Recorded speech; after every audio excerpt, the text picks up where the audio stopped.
Okay, it's October 20th, I believe, a Monday at 6 p.m. and we'll open up this work session. The lovely Megan is presenting budget, I understand. Yes, good evening, council. Happy Monday. I hear there's a Mariners game going on right now, so that's fantastic. So just an overview of our previous presentations, just to go over what we've already addressed in our last two study sessions. On September 15th, we went over our revenue sources across the city, including the 1% property tax, the fee schedule, utility rates. And then at our last meeting in October 6th, we talked about the FT requests, the capital projects for 2026, our Public Works Division budget requests. And then we did have a health benefits question posed by Councilmember Kuipers about the timing in which our two folks, the COG as well as AWC, put out a bid for the medical services. And we did get a response from AWC I wanted to share with everyone. It was a very lengthy response, so I will keep it brief. Outside of a claims audit that's required by the state risk manager every 3 years, they have a frequency of going out for an RFP for their self-insured plans for medical, dental, and vision at least every 10 years. And then they gave some additional information related to how that's all done, but that's in their policy that was adopted in 2019. I'll send the detailed email to you so you can read it and see it. This is outside my wheelhouse, so it's not something I can specifically speak to, but tomorrow I can give more information or relay that information to you.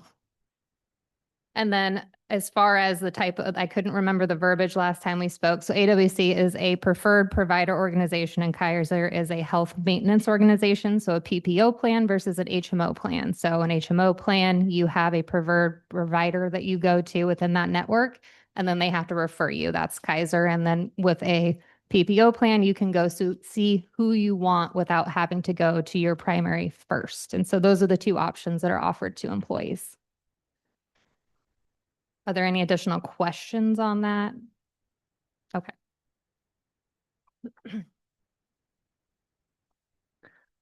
So our general fund highlights, just over very, very high level, we had the 4 new FTE requests. Were there any additional questions with those FTE requests that we posed last time that you thought of in the last 2 weeks? No? Okay.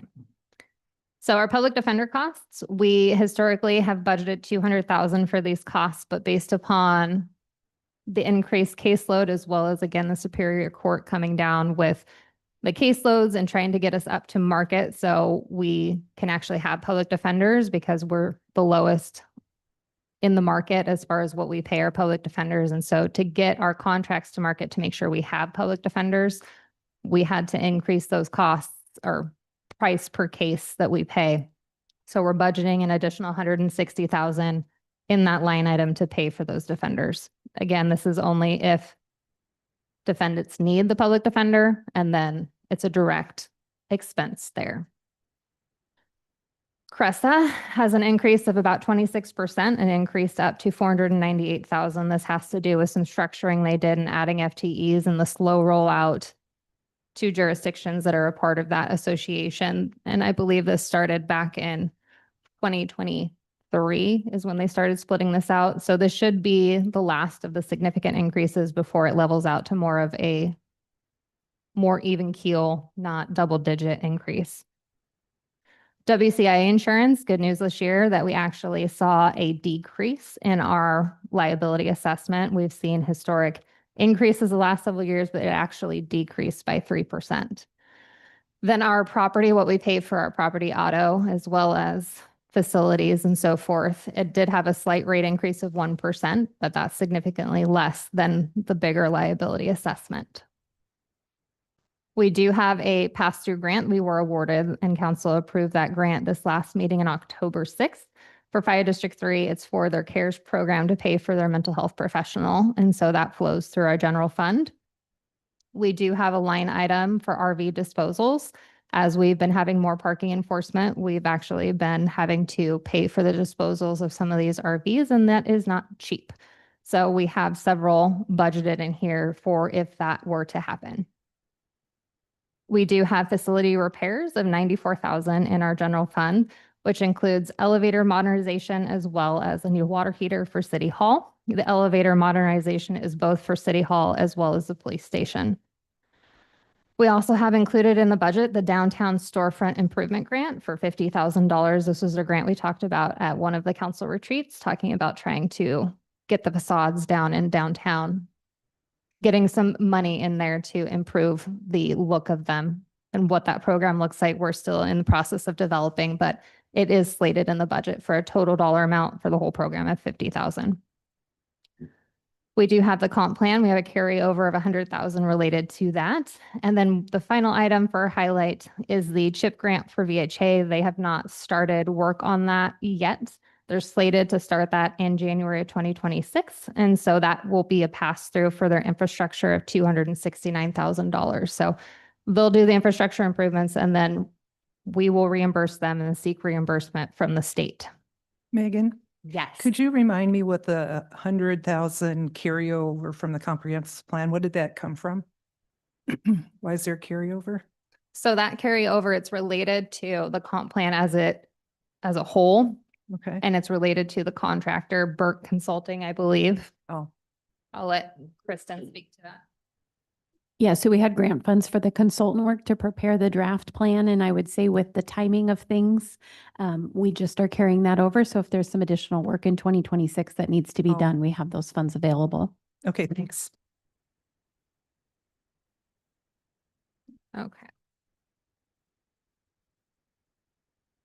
So looking at our general fund by department, I will highlight that overall, we had a budget of about 6 million and for 2025 after the last amendment we did, and we do have a budget decrease of about 7.2% down to 28.4%, 28.4 million, if I can talk. And that's related to some significant things that have kind of fallen off, like for our transfers out, there's a decrease of about 28%, and that's related to the capital projects that the general fund was funding that we aren't funding in 26 because those projects are either complete or not at that stage. So that has decreased, as well as for legal, we did add in our last budget amendment some legal fees related to some contract work that we're not anticipating for 26. And then facilities, we had the senior center project this last year that was included in the budget that is not carrying over to 2026.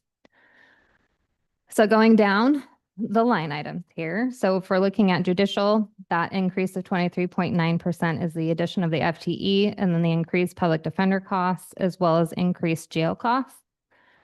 When we're looking at executive, there is a slight change to the insurance allocation. So that's a slight increase to the general fund. Human resources, that increase is just related to personnel, increases related to benefits and salary. And then looking at finance, that includes the pass-through grants for Vancouver Housing Authority and the Fire District for 400,000. Looking at information services, there has been a large increase to our subscription services just because once they get you in, then they continue to upcharge their subscription services. Looking at engineering, there is a 12% increase that's related to the addition of the FTE we discussed.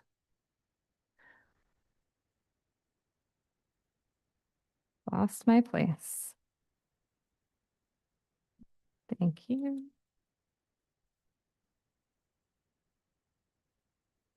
Yep, that's just the addition of the FTE. And then looking at law enforcement, that's the increase of the 2 officers with the associated costs and then the increased CRESA costs. And then looking at civil service, that is increased professional services for officer backgrounds. And then the impact fee remittances have increased due to the estimated development for 2026. So within that, in the detailed budget you all received at the last meeting, were there any questions or specific areas in the general fund that you had questions on? I'd be more than happy to answer or have one of our department heads answer if I can't. Can you tell me about the 11.4% on HR? Yes, so that's related to the benefits and it's related to how it's calculated. There's 1.2 0.25 FTEs within that department. And so for 25, the allocation, I didn't have it correct. And so there's a larger increase to 26 because of that allocation of splitting the executive assistant with HR. The amount for benefits, because it was a turnover position, it changed. And so there's an increase to that due to that. So it went up $35,000.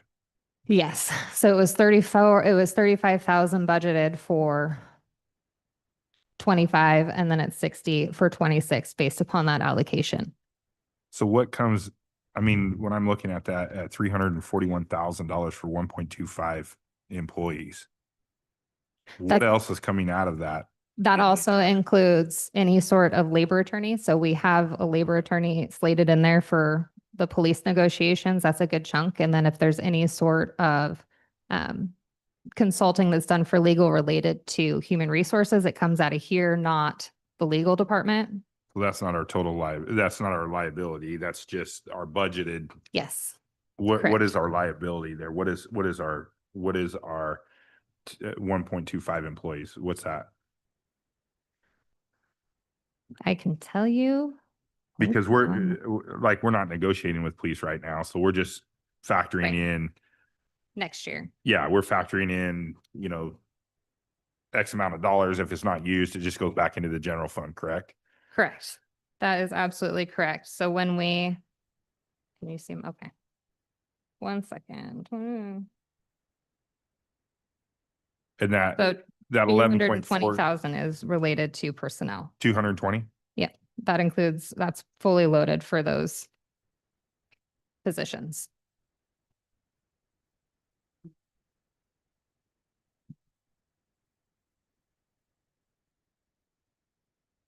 But since I had that up, hold on 1 second.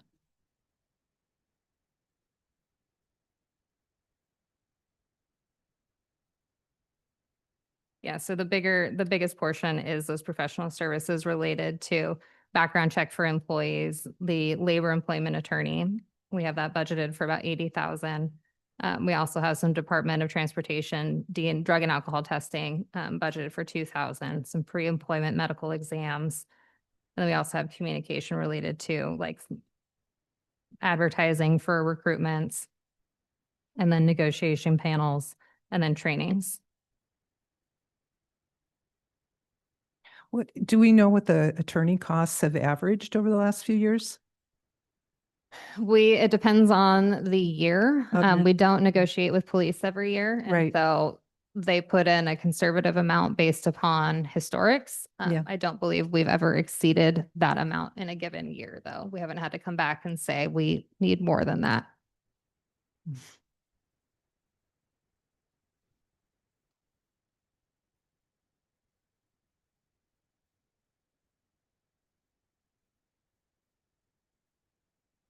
Okay, are there any more questions related to any of these departments? No, okay. Okay, looking at the Parks Fund, specifically the Event Center, we went over the maintenance of parks at our last session. So the only item that's really different from this year, which actually it was included in this year's budget, but we're not expending it, is for the exterior staining of the Event Center, which is about $86,000 of carryover from this year to next year. And so the total budget estimated for the Event Center is $853,195. And I will say that does include the full Parks Fund insurance as well as the R&R for technology and vehicles.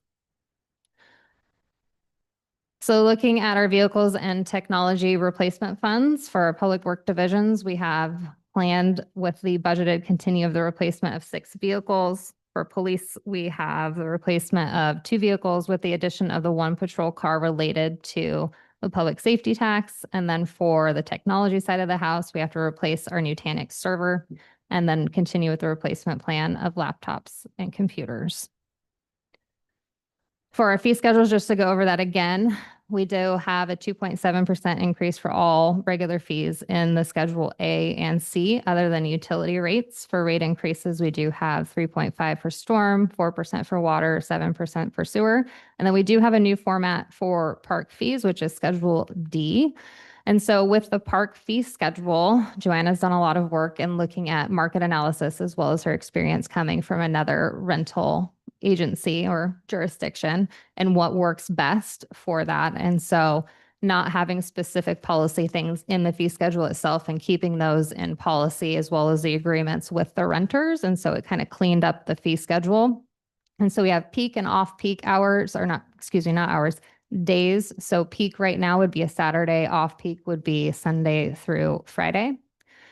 And so this is the first section, which includes the event center in its entirety, the Lewis River Room, Molten Falls, Wooden Creek, so on and so forth. And then the piece that really changed was that charging an hourly rate if additional staff is needed instead of a flat rate for a rental. It actually is a better way to do it because then you're actually being compensated for the full event, especially if it goes over hours. In addition, if there's any sort of damage to the facility, charging a per hour rate versus just not having any sort of restoration or repair in the agreement. So they're no upfront. If there's damage, then you're going to be charged an hourly rate of what it takes us to fix that or repair that or clean that. And then the volunteer rental points and the outdoor fees stay the same because that's in line with what's done in the market. So are there any questions about any of the items on the fee schedule? You're going to see a full draft fee schedule here this week. I will send it to you so you can look at it prior to our November 3rd meeting if you have questions. I was just curious if we've done any on the event center.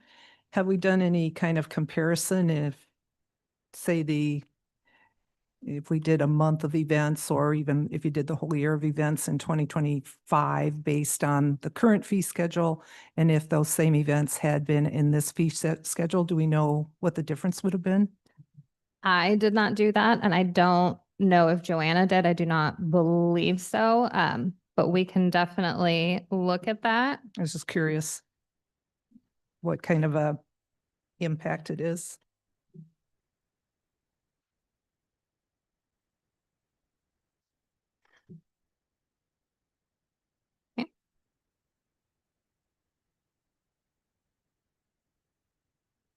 Anybody else have any questions?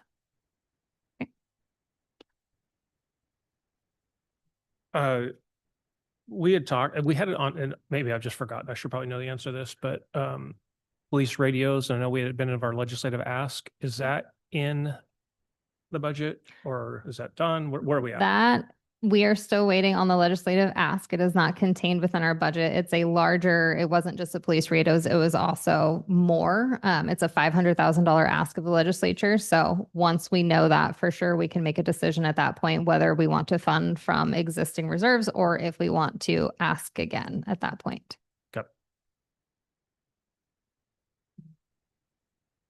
Great question. Okay, so the outstanding items that still need to be updated is that we're still waiting for negotiations on the Teamsters contract to have the COLA for Teamsters as well as non-reps. Once we have that, we will come to council. If Teamsters has not settled by then, we will still have an amount for council to approve for the non-reps for 2026. Street feasibility for the street projects discussed at the council retreats. We do have a minimum of $8 million. We will add to the 26 budget for the projects discussed unless the feasibility comes back different. We don't have that back yet, so we don't have a solid number. So once I get those numbers from Mark, then we can present those to council and then change. Because we have all the way until budget adoption to make changes and adjustments to this. And any changes we make from the time I gave you that preliminary will be discussed with you. So are there any other items or questions about anything you've seen, more things you want to dig into? No? Okay. Looking at our next steps, so November 3rd is our property tax / revenue source budget hearing. And then on November 17th, we have our regular budget hearing and then a motion for the property tax ordinance, as well as a motion for the fee schedule resolution. And then December 1st will be our final budget hearing and then a motion for the 2026 budget. And then at that point, that's really all I have for you this evening, unless you have questions. I do enjoy questions. So if you want to talk about anything in the budget or have any questions for any of us, we're happy to answer them or research and come back to you with answers. I have one. I know the mayor brought up the police radios. So how long? I know we're asking the legislature for money for that. And I mean, for 500,000. Well, federal government for it. I've been on a ride along when radio didn't work. And I had to call out on the radio in the car when one of our officers was going hands-on with somebody that was drunk and decided they didn't want to be arrested. And I think that we may need to, waiting on the federal government to do anything, waiting on the state government even to make these decisions is, I think it's not very smart on our behalf. I mean, if there was a grant that they're saying, hey, we're funding radios right now, apply for this grant. We did that with SCBAs for fire, I don't know, 5-6 years ago. And all of us got together and we applied for those. But you know, for something that they depend on, that is something they depend on, they need backup there. I think we need to be looking at that maybe a little bit different and going after getting that in place and then going after grants where we can get them for other things to supplement that general fund expenditure. Because those of us that have been on the legislative committee and those of us that have been on the council for a while know that it takes a long time sometimes to get these things through. And I would hate to see us have an issue with a radio when we knew that. And I think it's similar to, did we get the repeater grant for the schools? Yes. And those got put in? Yes. And so Chief, those work? Do we know they work? Yeah, I was over there today and it seems like all that work, but on the radios, we are hopeful because come December, the vast majority, I want to say upwards of close to 80% of our radios will be at end of life, which means they will still work. Yeah. But your point is well made. Because I think, you know, I'm sitting here with a brand new iPad, you know, and we update our stuff every couple of years when it comes to technology and those type of things. And you know, for the most part, this sits in a bag and gets brought out twice a month. So I think it's something that we as a council should probably look at of maybe moving that around or seeing what we have available to start working on that process, because it can take some time. Thank you. I have a question. Yes. So along with that, we've had some discussions about other technology that we may want to look at in the future for public safety, you know, whether it's red light cameras or whatever. We haven't gotten to that final decision, but along with Councilmember Bowman's comments, are we better off to have a set amount of money set aside just for technology upgrades, whatever they may be, whether it's the radios because we don't get the grant or it's going to take too long and we want to move forward, or if it's some other use, should we have some additional funds in there? Or have you already incorporated that? So with the radios, those were an interesting situation because it was a assumption that the CRESA, that they were their radios and that when they expired, then that was part of our fee, is because we do pay a replacement fee to them, but it's not specifically for the radios. And so in the last couple of years, we have been replacing radios.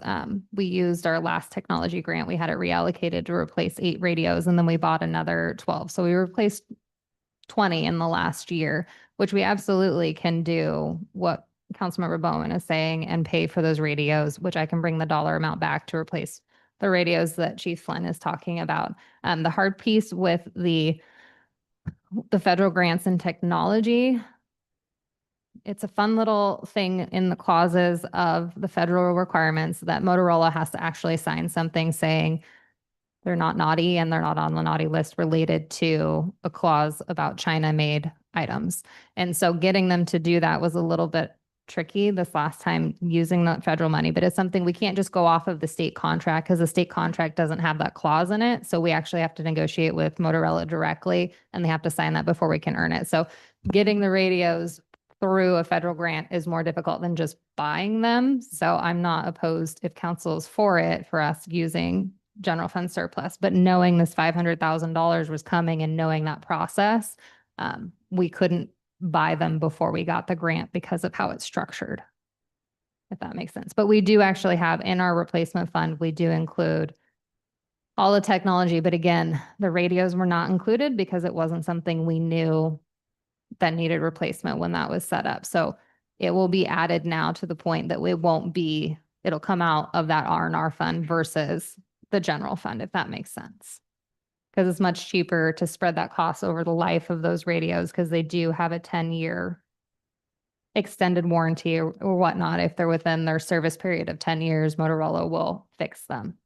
They're expensive, but that part is nice, is that they do have that extended for 10 years warranty on them.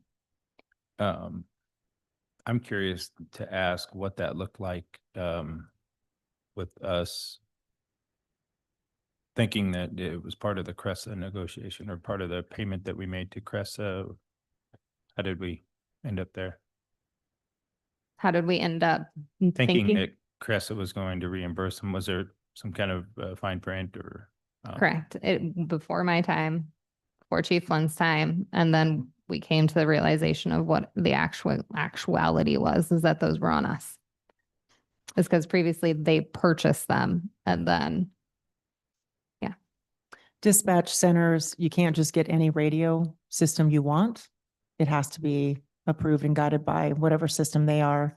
So if they ever, they were analog, you couldn't just go get and buy yourself a digital radio. It wasn't going to work. And there was a lot of growing pains up north with that, where I think the thought too is, well, if you're going to dictate what we can have, then you're going to pay for it. So this is a line of thinking that wasn't just down here. I think it was in a few counties. So that's probably where that came from, is you were dictating to us what kind we could have.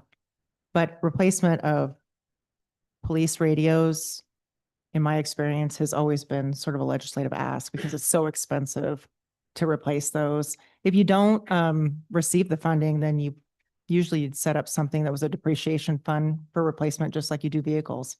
I call it non-wheeled, and it gets really expensive. Weapons, rifles, radios. These radios that we asked for, the portables were $6,700 a piece and the mobiles are $7,800 a piece. And so we were looking to get 30 additional mobile and 25 additional portable. We're adding new officers. You're automatically going to have those there as well. It's just public safety gets really expensive. Now, do we have the cost of the radios and other equipment that's built into when we look at a budget for a new FTE in police, right? Is that something we might want to look at if it isn't already a legislative ask of having that be one of our priorities? You mean the equipment that goes along with the new position? Yeah. Yeah, and a car. I mean, those are something that Megan definitely budgets for. So when you're adding positions, it's a lot more expensive than just talking about the replacement of public safety equipment. Is there any additional, I guess, grants or funds that are allocated specifically for technology or equipment or vehicles that come along, like the COPS grant pays for the salary, but is there anything else that we could look at for that? My experience is the DOJ COPS grant is your best bet in receiving those kind of funds for the technology. When we talk about positions, and just like what the state just set up with this new public safety sales tax, is their grant program for new FTEs is just a small portion of their salary. It clearly doesn't include technology. I've only seen one case where with behavioral health first responders where there was leftover money in a grant to buy a car for an agency, but it's typically not something I see an overwhelming amount of grants to local governments for. Right. I don't know if you have a different. What we tried to build, and Megan's shop might have had it. I know in the PD they didn't. So one of the things that I asked for is when you're asking for an officer, what does that mean? That should include a locker, that should include their body camera, fully everything, what it's going to cost. And then what Megan's able to be able to help, in addition to that, is all their salary and benefits, so that when we speak, we can tell you that this is exactly what it's going to cost. We came into both Chris and I into whether it was the cars, and we had to get all the the upfront, now the radios, because it hadn't been planned. But what we will do is not only look at of getting that equipment, but then also be able to set up what it will be a reasonable replacement. So if we were to get them all now in, the radio's a little bit easier, but say in year 6, ask for 6 more radios in year 7, and then we can have that replacement. So we're never in this position. The same thing, Chris helped us get that with the cars. At 5 years, let's get rid of them, so we have a plan and we can start staggering them so it doesn't hit Megan with this, hey, we need 10 cars, because that's not going to be doable. I think from a grant standpoint, just to answer your question, Mr. Overholzer, council member, like those grants are pretty competitive too. And so like we've asked for cops grants every single time we've been to DC in 14 years. I've been to the Department of Justice building every single time, and we got an SRO. I think that's the only grant we got out of them in 14 years was a SRO grant. There was technology, yes. But a lot of times, like when we did the SCBA grant, that was a FEMA grant, and we went together with all of Clark County. So Vancouver Fire, all the fire agencies went together, and it was ran through the county, that grant was. And so it looked better because you have all these agencies together that are working together, and you're not individually doing it. And that's where it would have been nice for like an agency like Cresa to say, hey, we have technology issues, because if we've got this issue, Vancouver probably has this issue, and Camas does too.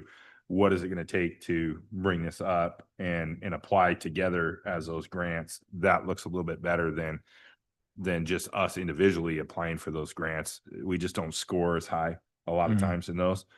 And a lot of those, I don't know about the technology side, but I know on the SRO side, the crime stats are what hurt us. We just didn't have the crime stats to justify it. So it's competitive, and then they change. So year to year, they may have a different grant next year that they're putting a bunch of money into, because everybody's in that same issue. And so they'll put a bunch of money into it, and then it'll go away, and it'll be a different. On to the next. Yeah. So we have to really, you got to stay on top of it, and then you have to score just right to get those grants, and they're tough. Probably tougher federal than it is state, I think. State can find some money here and there occasionally, but federal is, and you have to jump through so many more hoops to get it. So we're finding that out with Discovery Clean Water Alliance, with the Build America, Buy America, that kind of stuff is, on the federal side can hurt you if they're not manufactured in America. So.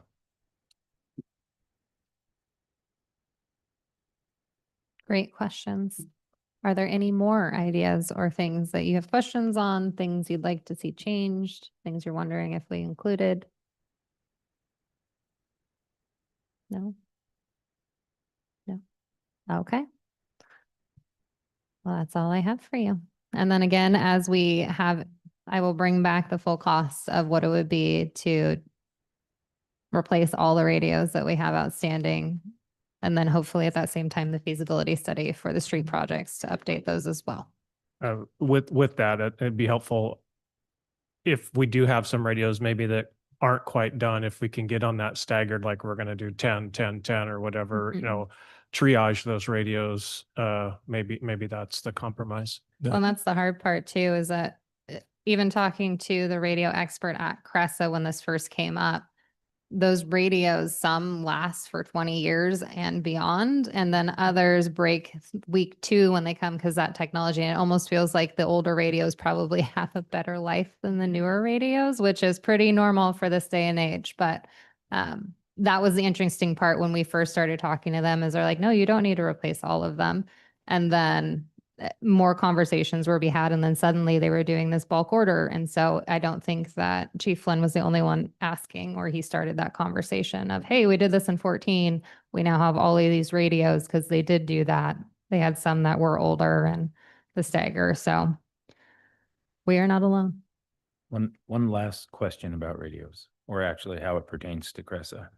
When we had that Cressa tour, they were talking about changing over a lot of their interior things. Do we foresee any additional changes exterior for requirements of equipment that would cause a need to change over more equipment than we would allocate for? So they have phases, and this next phase they're doing with the radios would not affect the type of radio we have, because we're not on analog. We were already on digital, and these radios being replaced are digital as well. It would be, and I forget the terminology, maybe Chief Flynn remembers what they said, but it would be the next stage beyond this one. So maybe in 20 years, yes, it may require replacement of all the radios again, but the phase they're doing right now is not one of those. Yeah, and typically what you're seeing now is the radios, whether it's model A, B, whatever that would be. So the only thing that you're seeing now is there is a newer version of the radios that are out that will extend that life. But as far as technology wise, like Megan said, she's absolutely, the biggest switch was analog to digital. And so the bulk is done. The key, like the mayor had said, is staying ahead of this now, triage it, start doing, small replacements, so it's not one big elephant to bite.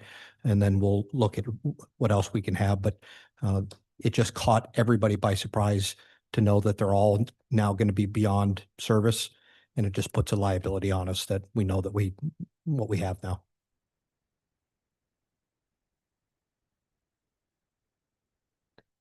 Okay, we'll see no more questions. Therefore, no more answers. We'll call this meeting adjourned at 6:37.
We good?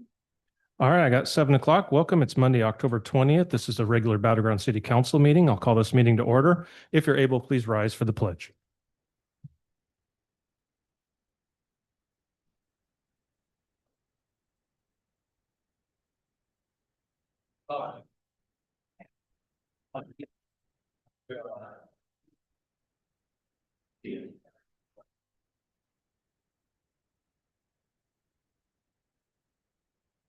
Steal your pen.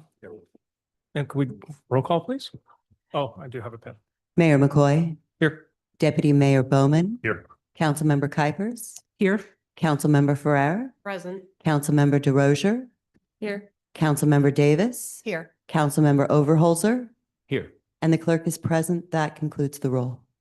Thank you. That brings us to agenda approval. Council, just one minor change. I'd like to move the mayor's report to after the presentations before citizens' comments. I know everybody's here to listen to me, but I figured the people that are here for presentations may want to get out of the way and not have to listen to me. So with that, I would entertain a motion making that change. Oh, yeah. Second. I have a motion, Deputy Mayor Bowman, second by Councilmember Overholzer. All in favor? Aye. Any opposed? Very cool. With that, takes us straight into council member reports, and I believe we have one. We do. Thank you, Mayor McCoy. I attended the Regional Parks Task Force meeting last Thursday. That was the first meeting of this committee. The purpose of the committee is to gather representatives from Clark County and the cities to consider ways that they can collaborate across the region to address current needs and pressures and plan for the development for future growth specific to parks and trails. This was the first of 8 meetings with an end goal to provide research and findings for public report that can be utilized to determine how we work as a region to address our parks, recreation, and open space goals. And funding mechanisms are not part of this conversation, but funding needs are real. So the task force is going to be looking for ways that we can collaborate across the county to address those needs and have information that we can then take to the voters at a later date. There will be 7 more meetings starting in November through March, and I'll keep you informed as the meetings progress.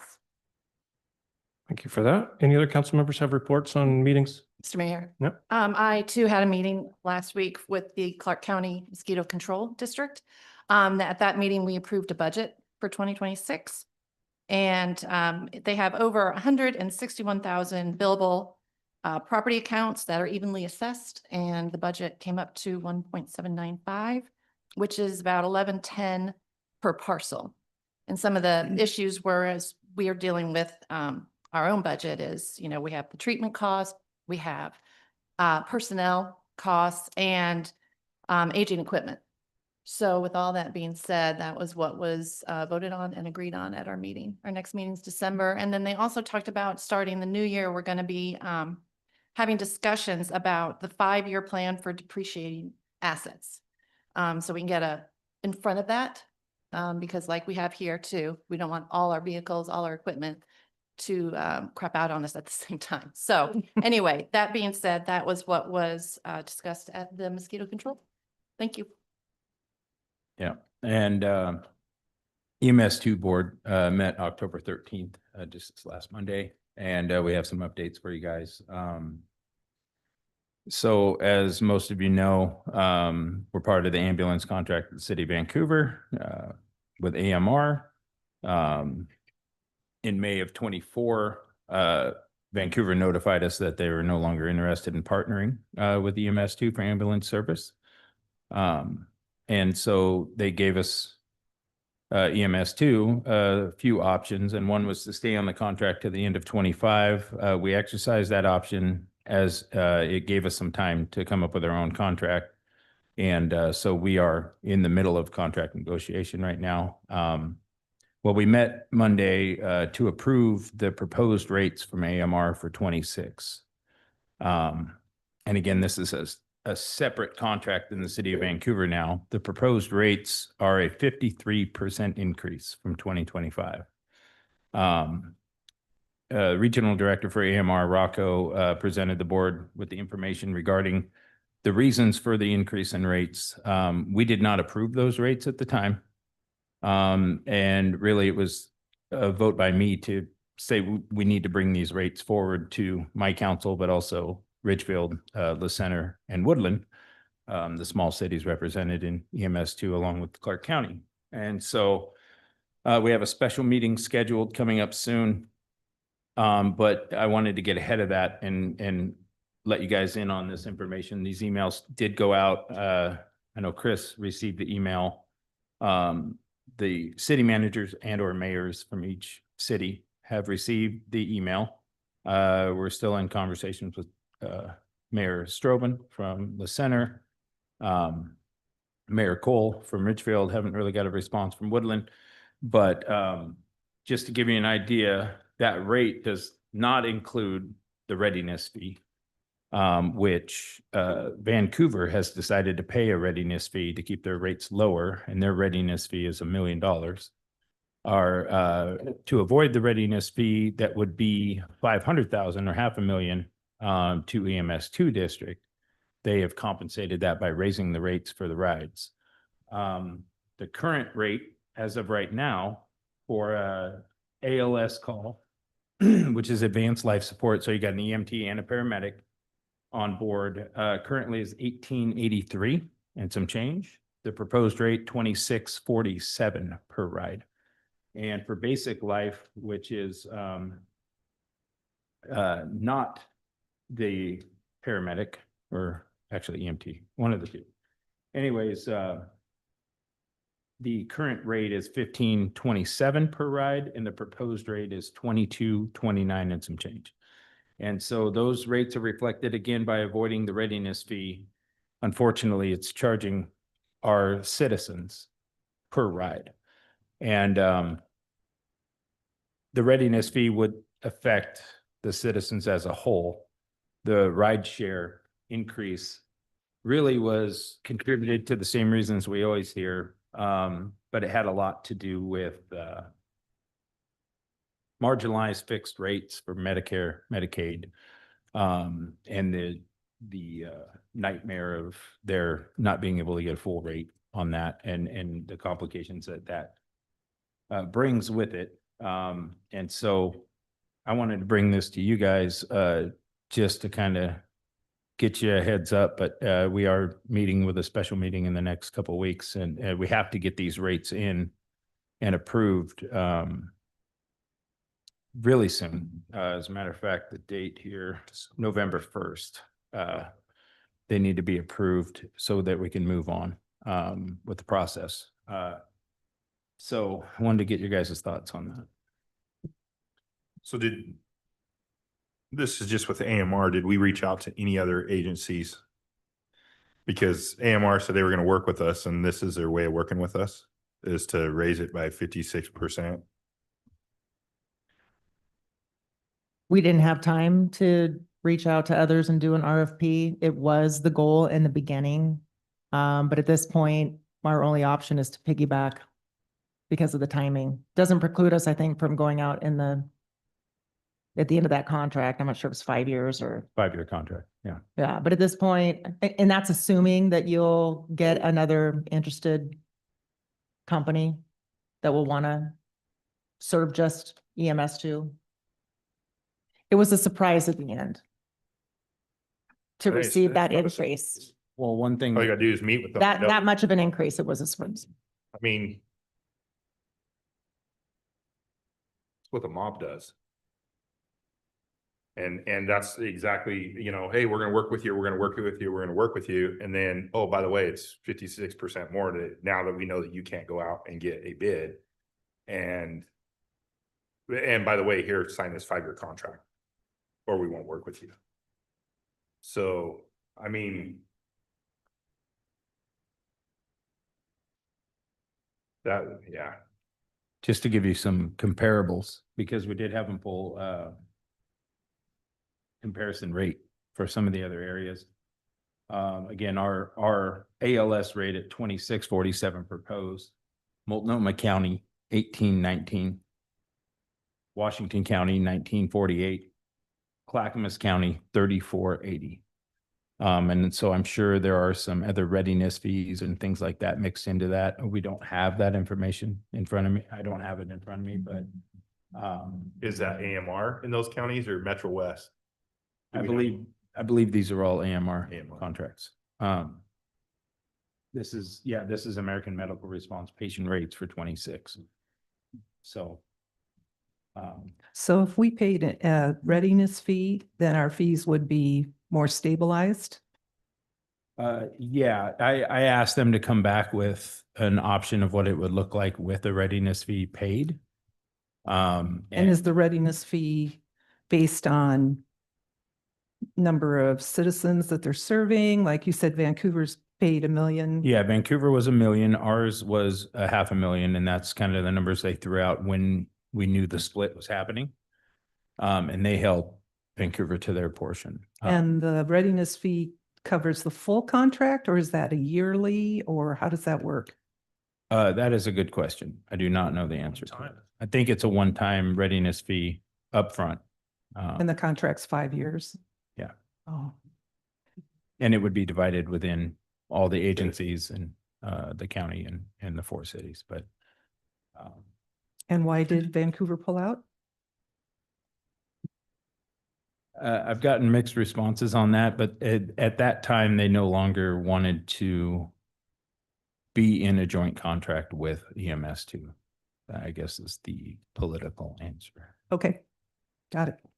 So I have a question for you. With the new rates, are they keeping the same response times?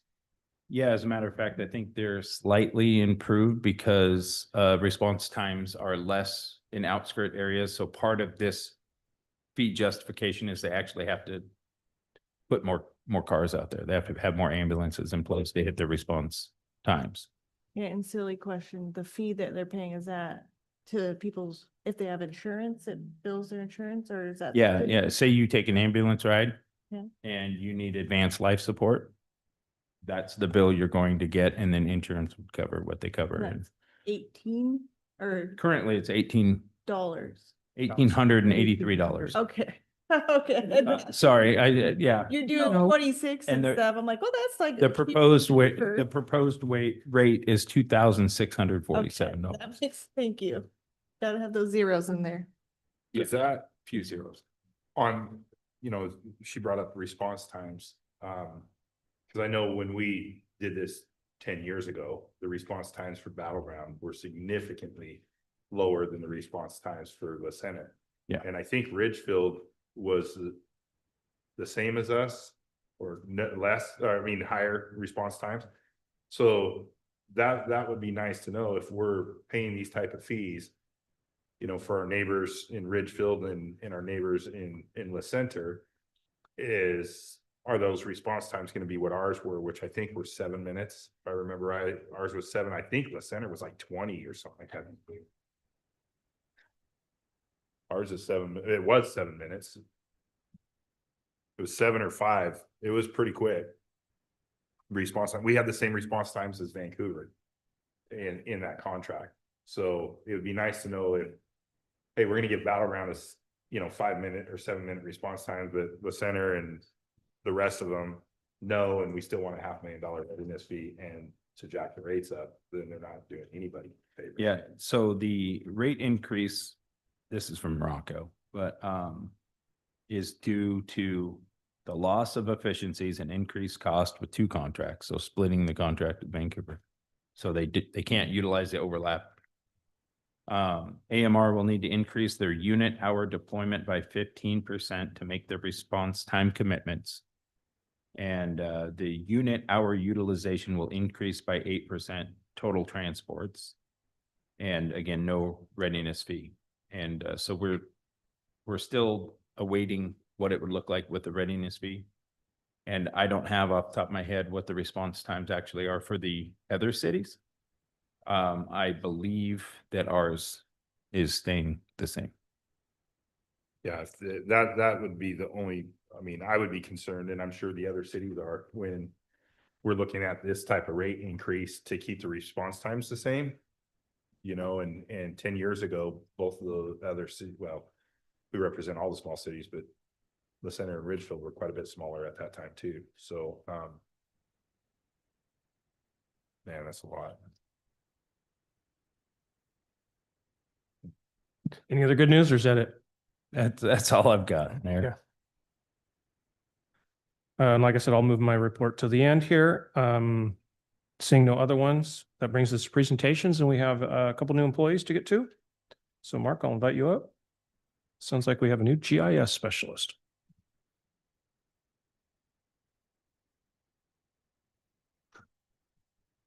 Council, this is Desiree McGuire. She's our new GIS specialist.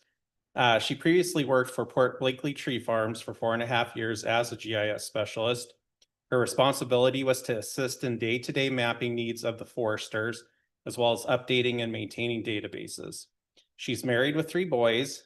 Her husband, Andy, and her have been married for 16 years. She's got 3 sons, Damian, Sebastian, and Xavier. And she has a Jack Russell Terrier named Walnut, who just turned 2. She graduated from Green River Community College with several associates, forestry, park management, water quality, and GIS.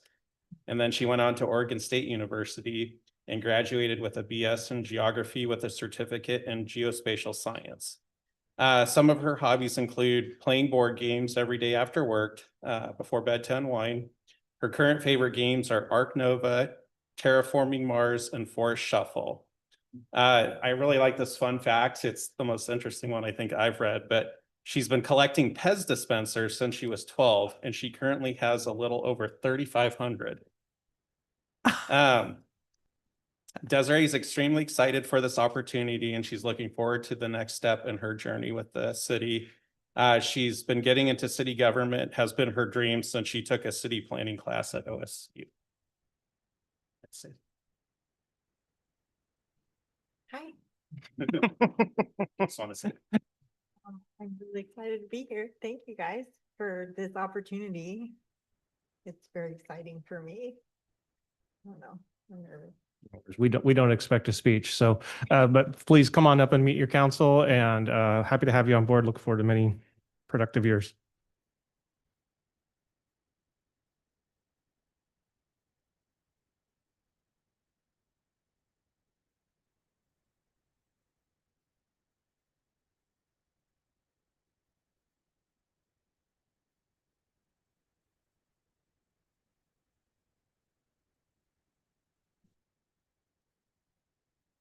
This doesn't happen very often that Megan gets. I know you're correct. It's only fair that we lost someone to another agency, so we stole someone from another agency. So this is Alec Richter. He joins us from the city of La Center, prior to that, Department of Labor and Industries. He's actually a city of Battleground resident, which is also fantastic. He has been married to his wife, Angelica, for 7 years. He likes to travel, and this is my favorite part. He's a published author. You can find him on Amazon. Super fun. Apparently we like to collect those in the city of Battleground. He also plays the drums, another thing he has in common with some of our other residents. He also likes to golf and hike. And yeah, and he has a fraternal twin. That's another fun fact. So we're very grateful to have Alex join us. It's my time for a speech. Yeah, just excited to be here to serve my community, and thanks for the opportunity. And probably a better commute. Yeah, it's 5 minutes, so it's great. When that red light doesn't work, that's the guy right there.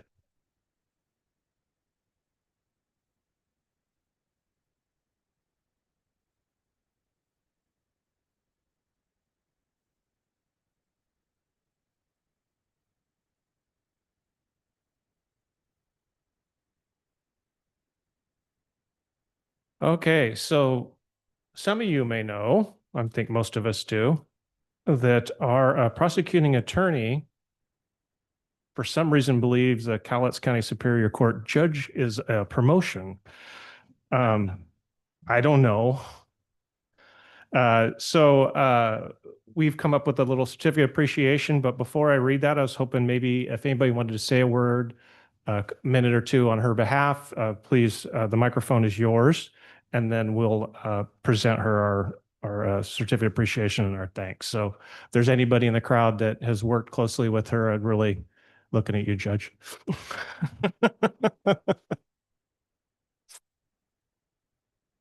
an embarrassing story? I mean, any, Good evening, members of the council. Thank you for having us here to celebrate Jill Carmi. I have known Jill for 10 years now. Our kids started kindergarten together. So her daughter Elsie and my son Ben were in kindergarten together. And I did not know Jill was an attorney, did not know anything about her background, but I knew that if there was a field trip, brownies needing to be made, or anything else at the school, Jill was the person. I thought, what an amazing stay-at-home mom. Not knowing that Jill was running a full law practice at that same time, doing work up in Cowlitz County, a broad swath of things. And Jill's amazing. When she first came and I started in 2022, I made a joke at Christmas time that I was going to get her a box of no's, just the word no written on small pieces of paper that Jill could hand out when anyone came to her asking for something to be done. But what an amazing life she has led saying yes. In 2021, Jill had no criminal defense experience whatsoever. Decided, kind of on a whim with Greg Chaney, maybe I'll try some defense work. So I thought, gosh, you're going to be doing your Cowlitz County work and coming down doing. She was amazing.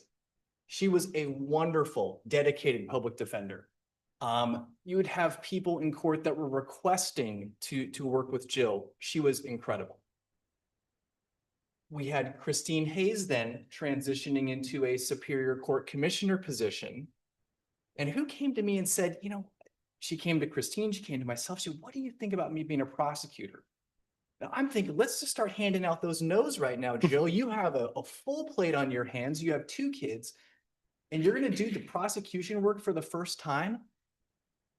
And she was amazing. I have no other way to say it. Her ability to ramp up, to understand all of the dynamics from, and I have to be honest with you, look at the law enforcement in here. Law enforcement was frankly concerned, right? They had a defense attorney that was going to come in and be prosecutor. And Jill was embraced by the law enforcement community. She went to their trainings. She was available 24/7. I have never seen someone as accountable as Jill, willing to talk to anyone at any minute to perfect a probable cause statement, officers on the scene to be able to give legal advice to them. Amazing, incredible. So 5 or 6 months ago, Jill shows up and says, there's a position, a Superior Court position in Cowlitz County. Now you're all wishing right now that she had taken those box of no's. We could hand it to Cowlitz County and said, no, Jill's ours. Not going anywhere. But she said yes again. And think of the adventure that you can go on when you say yes. From 2021, never doing criminal defense work to criminal defense work to prosecution work to Superior Court. Well, she was a commissioner while she was the prosecutor. No one thought she could do that. She did that. And now she's going to be a Superior Court judge.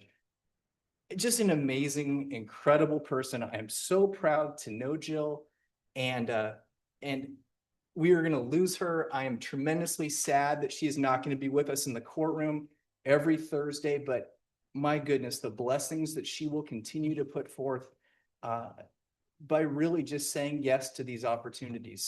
So proud to be here for Jill and all she's going to be doing. So thank you. Thank you, Judge. Anybody else?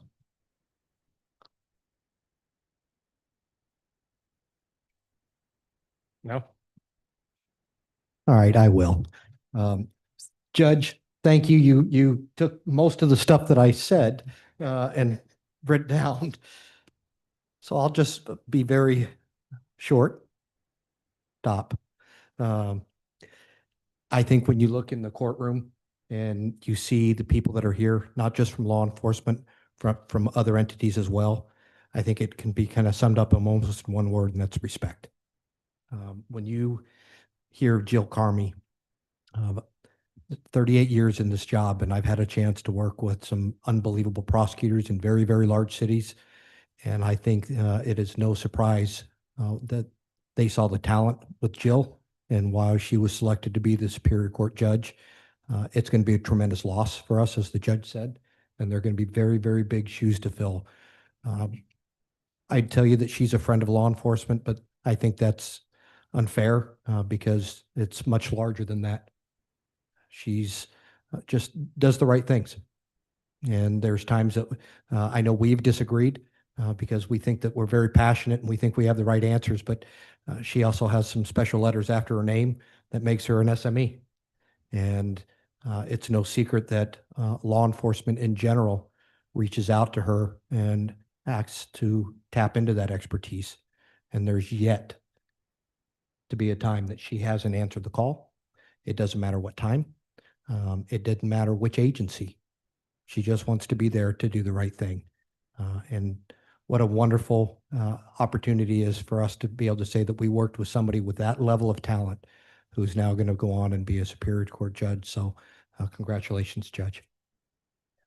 And I think that's something that a lot of people don't understand is that relationship and our officers calling up Jill and so that's something that the average person doesn't understand. So that's above and beyond, and it's what makes it work well. So with that, we have come together and we say, in recognition of her outstanding service and dedication to the pursuit of justice on behalf of the people of the cities of Battleground, Ridgefield, and La Center, Washington, during her term as prosecuting attorney of the Battleground Municipal Court, June 24, 2022 to October 31st, 2025. Yes, her last day is going to be Halloween. It's going to be a Friday, and she doesn't have to see any of those cases. The city of Battleground would like to impart our sincere thanks to Ms. Carmy for her tireless efforts, sound judgment, and steadfast commitment to the public good that have made a lasting impact on our city and the lives of those she has served. It is with heartfelt appreciation that we honor her contributions to our communities, and we wish her the very best as she takes the bench as the Cowlitz County Superior Court Judge. So congratulations, Jill.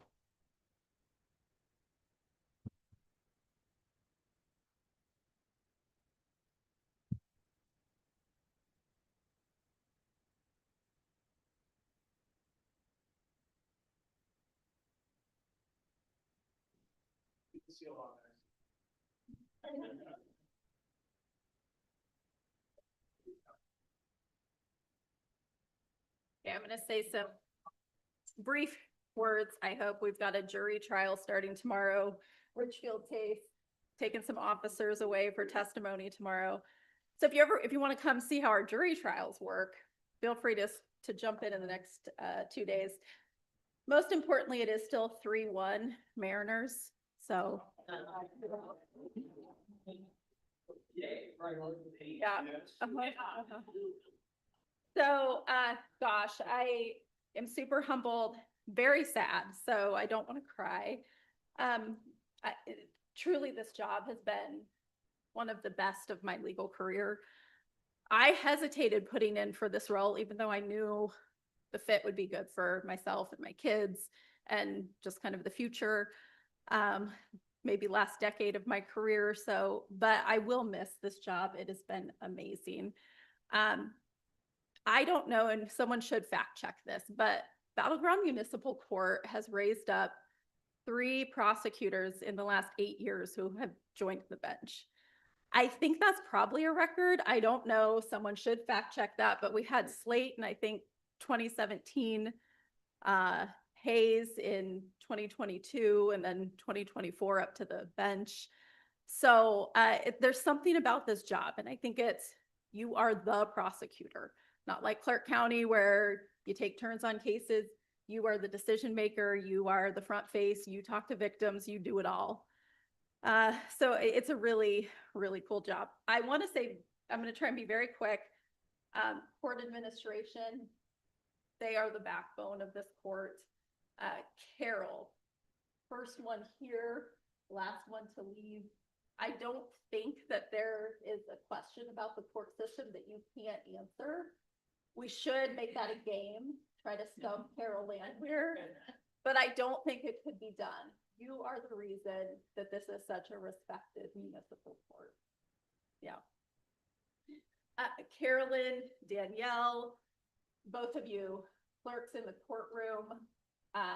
Again, we couldn't do it without you. And I know in the middle of court, if I walk over to ask you a question, you always have an answer. So you make this place run.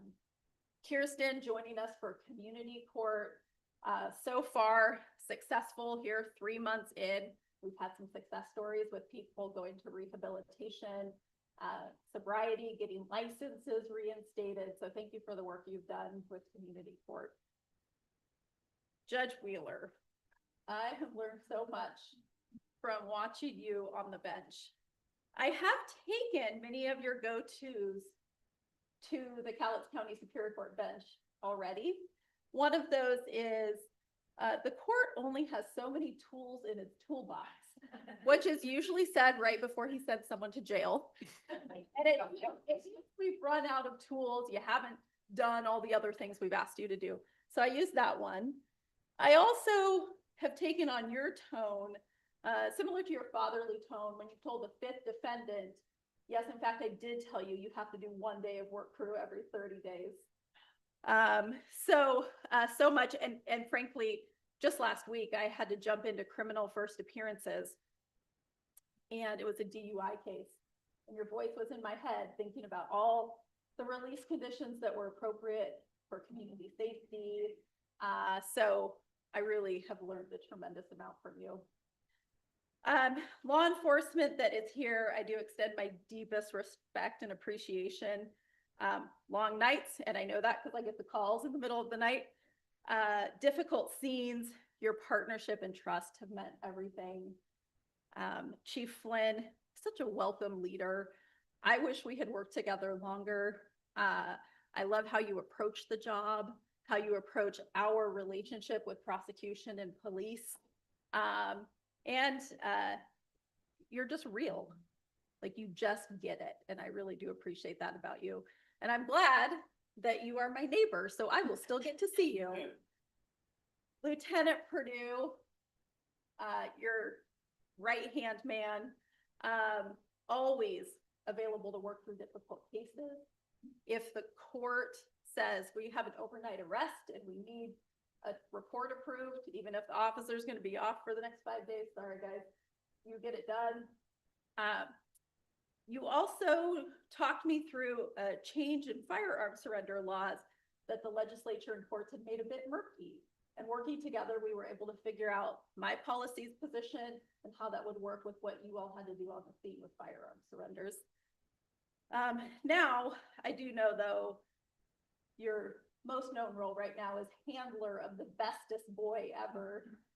I might miss Rafferty the most, I will be honest. I think it's the coolest thing. Everyone who knows I work in Battleground, they ask about Rafferty. I've joked that my first subpoena will be to get Rafferty to Cowlitz County for some way, shape, or form. But no, at BG, your staff, records, Gail in administration, all very helpful to officers that are here, Sergeant Kinlaw. We talk routinely, and I always appreciate your input. Ridgefield, my home, Lieutenant Andrew, oh my gosh, you and Chief Doriot, two amazingly strong women in a very male-dominated profession, something we have bonded over. Not only do you raise D1 athletes, but you bring that kind of drive to this job. We've talked about difficult charging decisions, and you're willing to make those decisions with me, even if it's not popular. So I appreciate your integrity and your willingness to talk through those pieces with me. I know Chief Doriot couldn't be here. She was watching the Cowboys win last night. She sent me a very nice message. Ridgefield has great officers. Most of them were in training today, but Ridgefield has its first detective since I've been doing this job, which has been immensely helpful to prosecution. Detective Tyler King, who knows everyone. Sergeant Marvitz, who's basically my legal associate, if we go back and forth on legal elements. And Officer Debiak, who routinely calls me on her night shift as well.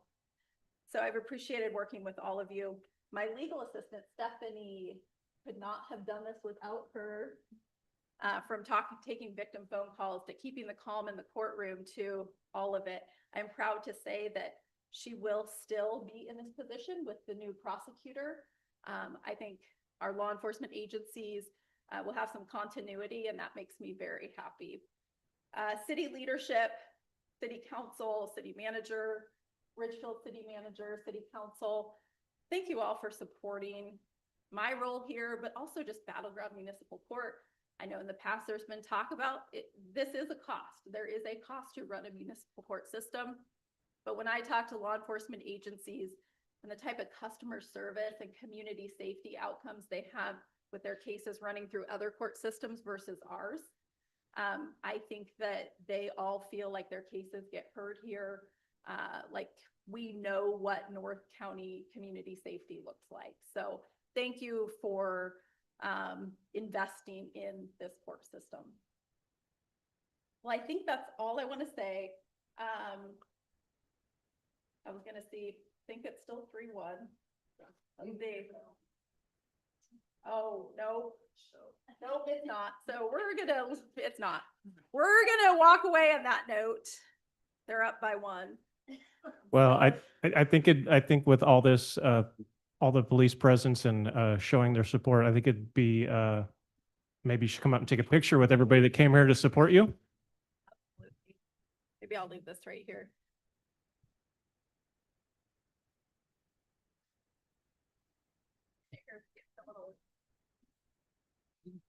Really good with the. Oh, is that what happened? Oh, okay. Just cut it off really fast. Come on. Come on.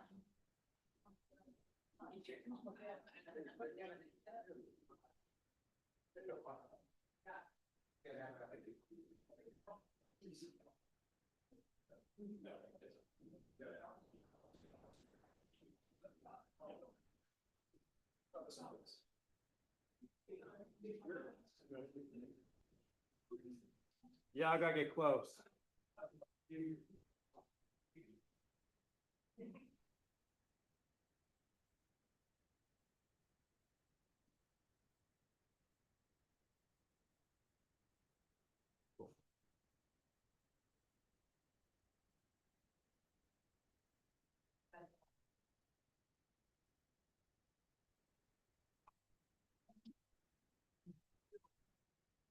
guys meet in there? You want her with city council? Yeah, with council, Have council members?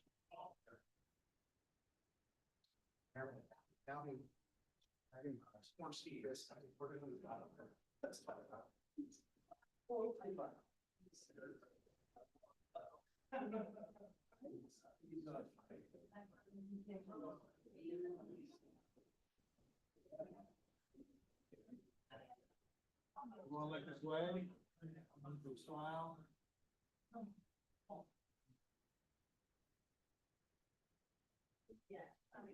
Awesome, thank you. Good to see you.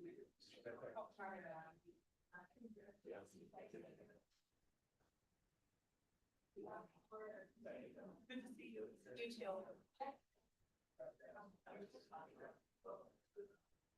Did you? Yeah. That's pretty good. Yeah.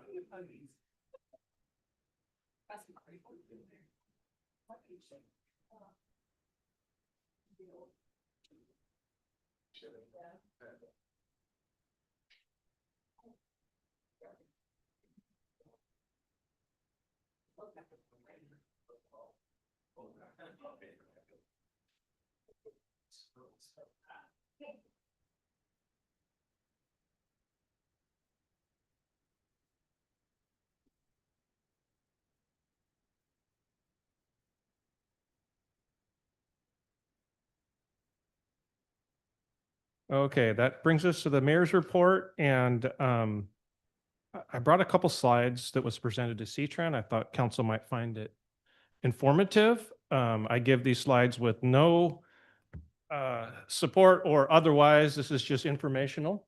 But I know this council gets a lot of questions, and we get a lot of inquiries from our citizens. So I figured I might try to explain what they told us at the C-Tran meeting. These are operations and maintenance estimates for just light rail on the IBR bridge. So that gives you an idea of what it covers. This next slide is the one that explains the change. So in that previous O&M estimate, that's in $2033, I believe, is what that means. The previous estimate was 21.8 million a year. That's the total, includes express bus and light rail. And here's why the numbers changed. You see supported the 6.7-minute peak train and 15-minute off-peak. What they did is they lowered the number of trips, therefore it lowers the O&M. It was escalated to $33. The new estimate is escalated to $35. But I just wanted to bring this slide in case anybody was confused or had any questions about it. I can try to answer, or we can get the questions back from Greg. Obviously, we don't have a lot to say about this. This is just more informational. So it's a hot button. It's something all of us get asked about. So I figured council might be appreciative of seeing what the potential numbers are and why they changed. One question I did ask for that funding, that 10.3 million a year. My question was, with this bridge project, which is conservatively, and that's weird to say when you're saying 8 billion, it's probably going to be more because that is an old number, believe it or not. There's going to be sales tax revenue generated from that. 0.7 to CTRAN, 0.7 to the city of Vancouver, which is where a lot of the projects go. And I just asked, instead of saddling CTRAN with that O&M cost, is it potential to carve out sales tax revenue from the construction of the bridge to them? So long story short, there's a lot of different ways, and they don't have to propose a final number, I think, for another 2 years. So I just wanted to bring this to council. Probably gives you more questions than answers, but that's what I do. Anybody have any questions that you think I can perhaps answer? No guarantees on that. The whole presentation I have, and I can send to you as well, but this was kind of the pertinent slide, in my opinion. And the council's position still hasn't changed on that, I don't think, as far as where we're at on that. So I don't think cutting it in half changes what this council believes. So that's not the intent of this at all. We good? All right, that brings us to citizens communications. I'm going to read the spiel, but I do want to let you know the people who signed up for speed limits, there is a public hearing towards the end of the meeting. You can give your comments in citizens communications in addition, do citizens comments only, do both, whatever you want to do. So I'll call your name. If you want to hold those for the public hearing, that's fine. Just let me know and we'll move on, okay? So you can make that decision yourself. So we'll now open the meeting for citizens communications. You're limited to 3 minutes. It's an opportunity for members of the public and limited public forum, not an opportunity for extended dialogue. Please refrain from derogatory remarks, personal attacks, campaign speeches, and applause. Though the city council desires to allow public comment, the city's business must proceed in an orderly, timely manner. Please direct your comments to the mayor. The council may not be able to respond to individual comments. We may refer citizens to a staff member for assistance. At the podium, there is business cards of our city manager. Right next to it is our clerk. If you have handouts, she is your huckleberry. Thank you for your understanding and participating in the council meeting this evening. Clerk, have we got any members of the public on Zoom who wish to record any public comment? No, Mr. Mayor. All right, we will have the 3 minutes on there and I will call you up. We'll start with Jessica Cole.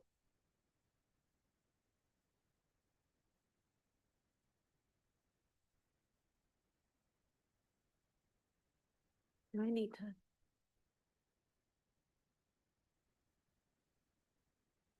Testing. Thank you. Hello, council. My name's Jessica Cole. Back in June, the mayor said, if I'm ever wronged, I want Jessica in my corner. She's a bulldog. And I thought, did he just call me a female dog? But he wasn't wrong. When something's unjust, I don't let it go. And that's exactly what happened when someone I know was wronged by Miracle Ear this year. This person bought hearing aids costing over $10,000, and within 30 days, as Washington state allows, they rescinded the contract and returned the defective devices. They did everything right, but Miracle Ear refused to cancel the contract, claiming there were additional steps required beyond what the law says. The company was not even required to issue a receipt confirming they'd received the hearing aids, so they just didn't. That loophole left this person completely vulnerable. I reached out to several places, credit agencies, loan company, the Washington State Department of Health, and Secretary of State. Both state agencies said they could only mediate, not enforce law, and Miracle Ear simply ignored the Secretary of State. So we spent weeks sending certified letters, return receipt requested, each costing more time and money just to make this company obey the law. Because of Miracle Ear franchises use different business names, this location didn't appear on the Better Business Bureau until we found the real name through the Secretary of State complaint. The company behind this owns dozens of Miracle Ear locations across Washington, and based on our experience, I do not recommend them. It took exhaustion and, yes, some bulldog determination before Miracle Ear finally canceled the contract and loan. But it should not take that kind of persistence or even the possibility of needing a lawyer to make a business follow a clear legal right. If I hadn't stepped in, this person would have been stuck paying thousands for brand new hearing aids that failed 3 times in 1 month. That's wrong, and there are many vulnerable people, including seniors, who don't have someone to fight for them. One positive thing I learned is the Northwest Justice Project offers free legal help for anyone aged 60 or older, regardless of income, through its Clear Senior Hotline, a resource I wish more people knew about. I've also heard good things about Costco's hearing aid department, and I also believe one of the Lions clubs in Clark County somehow help people with hearing aids, at least for some folks. I'm asking the city to help raise awareness through consumer education, partnerships with senior centers and disability organizations, and however you possibly can with stronger state enforcement against businesses that take advantage of older and vulnerable consumers, because no one should have to be a bulldog to get a company to follow the law. So thank you so much. Thank you, Jessica. Everybody else I have signed up for speed limits, so I'll call your name. Again, you can come up and give 3 minutes now, and you can give 3 minutes before the public hearing, or both. It's up to you. Terry, Carol, did you want to speak now? Okay. I live on a side road off of 142nd. My mom lives off of Grace. They built new housing, so it went from 50 miles an hour to 35, which I totally understand. They put in 3 new crosswalks. So now I go 35 and then 25 and then 25 when I turn on Main, and then 25 when I turn on Grace, and then 35. And it used to be 45 on Grace down there by my mom's, but now it's 35. And I go get my great nephews from school, and 25, which 25 is fine. People, if you lower the speed limit to 25, there's always going to be people that aren't going to go 25. If you lower the speed limit to 20, there's always going to be people. I think it's ridiculous to go slower and slower and slower when all I'm trying to do is get from my house to my mother's. She's 83. I just want to get from my house to my mother's. I don't think we need to go any slower, because when there's a school bus, you're already going slow. You know what I mean? And I don't want to speed or whatever. I didn't get a ticket for 25 years until I moved to this city. One was for plugging my phone into my truck to use the safety feature, which is totally fine, sir.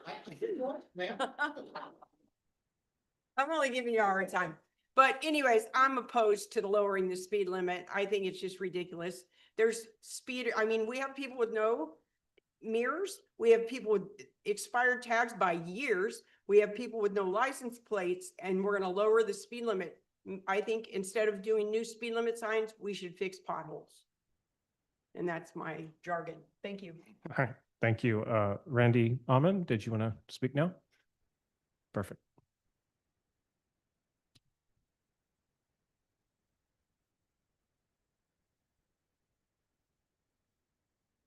Thank you. Go Mariners. My name is Randy Almond, and I live currently up at the new Riverbend development that Aho is putting on. I'm also one of the board members for the HOA there. When I first got going as the board member, one of the biggest things was the speeding in the neighborhood and how to reduce it. I learned that the city provides kind of calming devices such as speed bumps, narrow curved streets, different pavement type things, and of course, speed limit signs. Working with the neighbors, overwhelmingly, they all said, yes, we would like to see the speed reduced since we can't get new speed bumps put in and so those type of calming devices. Currently, when you turn north on 6th Avenue from 25th, there's about 5 blocks of straight road, and that's our biggest concern in the neighborhood. The Riverbend is currently not quite half full, so it's going to see double the load of traffic going through. The neighborhoods directly to our south both have 20-mile-an-hour speed limits. There's one neighborhood 20, the next one is 20, but then uniquely it goes up to 25 around the elementary schools. Likewise, if you're approaching from Parkway, the signs say 25, but yet there is 20 in these other neighborhoods. All the way going up and down Parkway, it says 25, but we need to get that lowered in the neighborhoods to 20. There's also an issue with the half streets, with all of the construction going on. If one developed on the right side of a road, but not on the left, then you have a very narrow street. And if you have a speed limit of 25, it's really like a lane and a half type street. With the reduction in crossing guards, I feel it's very important that we kind of get a hold of the speed limits to get them reduced before we have a lot more additional traffic. There are a number of pros and cons, and hopefully I can go over this in 40 seconds. This is anyone can Google what are the safety impacts were with reducing the traffic from 25 to 20. Fewer crashes. Studies show that this is particularly Seattle, reductions of 22% overall crashes. Reduction of severity of crashes are significant. At 20 miles per hour, a pedestrian has 95% chance of survival. In other words, they are dead 5% of the time. At 25, the risk of a pedestrian being killed climbs to 18%. At 30, it climbs to 45%. And a number of other items like that kind of follow suit with it. Thank you, Randy. And real quick question, you're saying that there's another meeting following up? There's if you have more comments, you'll have another 3 minutes right before during the public hearing before the council decides. Great, thank you. Yep. Reggie Howe?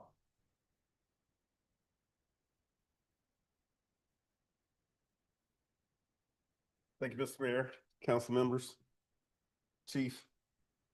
I live in Whispering Pines, and of course, you guys know we have Whispering Pines Park. So our speed limit now is 25, but I'm hoping that the council will reduce it to 20. The reason being is right now, as of right now, it gets dark really soon. And we still have families walking dogs, walking kids, and we still have people who will still come to the park, but they don't live in our neighborhood. So they tend to speed because we do not have cars parked on our roads. So our roads is like wide open. So when people see a wide open road, they tend to speed. They just think I can get there faster. There's no object in my way. So I'm hoping that the council will look at this and reduce our speeds. And I'm also part of our HOA board of directors, and I visit a lot of homeowners when I know who the homeowner is that is going more than 25. I don't have a problem with it. But I would like the council just to consider that we have kids playing along the sidewalks, and sometimes they ride bikes in the roads. We have families walking pets. We have, in our neighborhood, elderly people who walk around the neighborhood for exercises. And in the summertime, we also have that park that brings a lot of people since we have a splash pad. Just like our deputy mayor said, Mr. Bowman, I'm glad a lot of people don't know about that splash pad because we would have an overwhelming number of people coming to that park. And they don't consider the people that live there. All they're thinking is, I'm going to the park. They don't look at the neighborhood, and we have a very, very nice neighborhood because I enforce a lot of the rules very strictly. But please take the time to think about the residents in the neighborhood, and also think about your neighborhoods. Would you want people speeding through your neighborhoods, hitting cars, hitting kids, running over elderly people? Think about it, and hopefully you can come to the right decision. Thank you. Thank you, sir. That ends the people that signed up for citizen communications. Anybody in the audience that is now inspired to have the 3 minutes? Seeing none, with that, I'll close the citizens communications portion of the meeting. That brings us to the consent agenda. Council, what's your pleasure? I'll move to approve the consent agenda in its entirety. Second.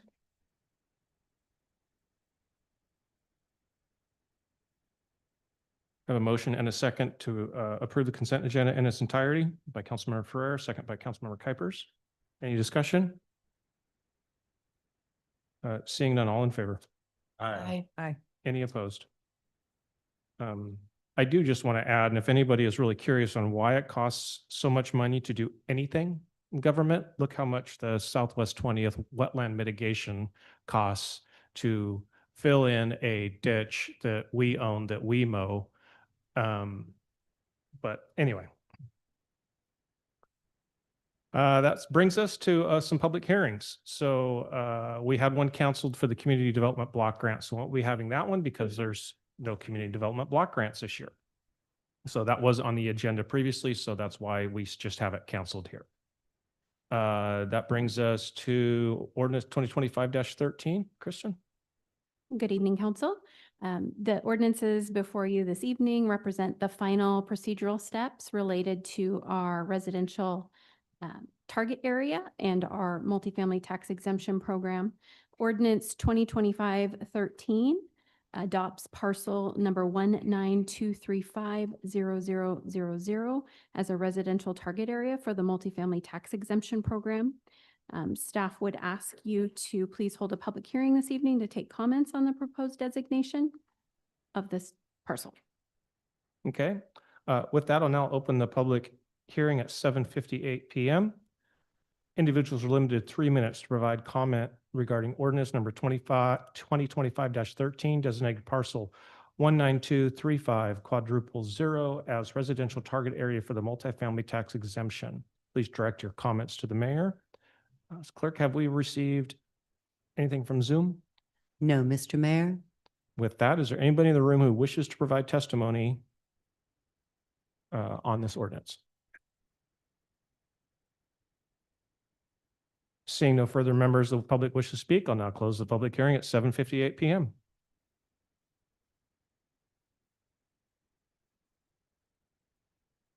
And then could we get the title read, please?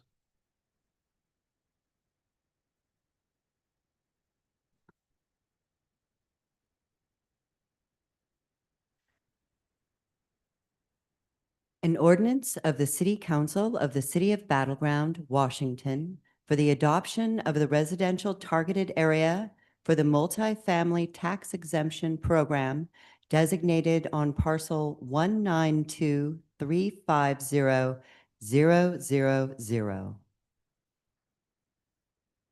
Deputy Mayor Bowman? Thank you, Mr. Mayor. I move to adopt ordinance 25-13 designating parcel 1235000 as a residential target area for the multifamily tax exemption program in its entirety as presented. Second. A motion and a second. Any discussion from council? Oh, Councilmember Davis? Thank you, Mr. Mayor. A couple of years ago, the MFTE was first brought to the city, and at that time, council had the decision choice to either do the individual parcel, which was 3, or designate other areas of the city to be MFTE. Council at that time chose to only do one at a time, and I appreciate that decision from council. So here we have a new one for a different area, and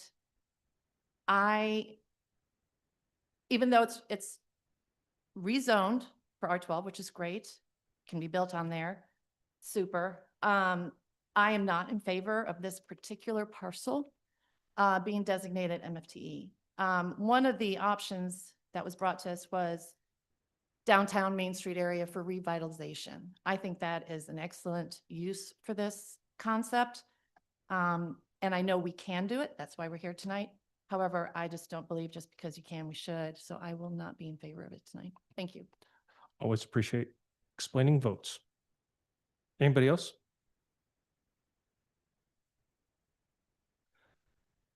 Seeing none, do we want to do a roll call on this? As you wish, Mr. Mayor. Or we can, or do the pads work? I don't know. I would recommend just a verbal roll call. Okay, let's the ordinance. Let's do a roll call vote, please.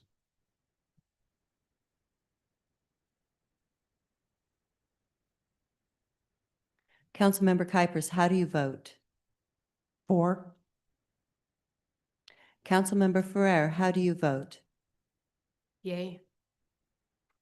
Councilmember DeRozier, how do you vote? Yes. Councilmember Davis, how do you vote? No. Councilmember Overholzer, how do you vote? No. Deputy Mayor Bowman, how do you vote? Yes. Mayor McCoy, how do you vote? Yes. Motion carries 5-2. Okay, thank you. And then we have another one from Kristen on ordinance 2025-15. Thank you. Yes, so now that we have adopted that parcel as a residential target area, the ordinance before you, 2025-15, makes modifications to our Battleground Municipal Code, Chapter 3.45 for multifamily housing tax exemption, specifically Section 3.45.030 to include parcel 192350000 as a residential target area, and section 3.45.040 to add a second exemption duration of 12 years to that section. Staff would ask that you please hold a public hearing to hear citizen comment on these proposed changes to BGMC Code Title III. Okay, with that, I will now open the public hearing at 8:03 PM for public testimony. Individuals are limited to 3 minutes to provide comment on the ordinance 2025-15 municipal code amendments, chapter 3.45 multifamily tax exemption. Please direct your comments to the mayor. Do we have anybody online? No, Mr. Mayor. Anybody in person? Seeing no further members of the public wish to speak, I will now close the public hearing at 8:03 PM. Could we get the title read, please? Ordinance number 2025-15, an ordinance amending Battleground Municipal Code, Title III, Revenue and Finance, Chapter 3.45, Multifamily Housing Tax Exemption, Section 3.45.030, Residential Target Areas, Section 3.45.040, Tax Exemption. Excuse me for that. Sorry, Deputy Mayor Bowman. Move to adopt ordinance 2025-15 municipal code amendments, chapter 3.45 multifamily tax exemption in its entirety as presented. Second. I have a motion with a second. Motion by Deputy Mayor Bowman, second by Councilmember DeRochers. Any discussion from council? Questions? Seeing no questions, so ordinance, let's do a roll call vote again, please.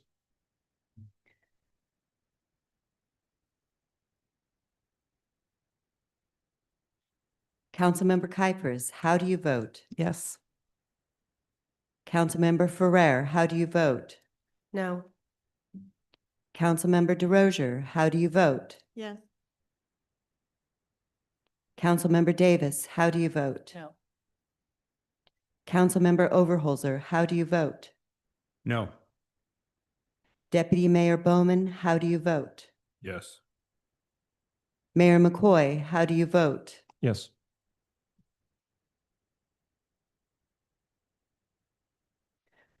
Motion carries 4-3.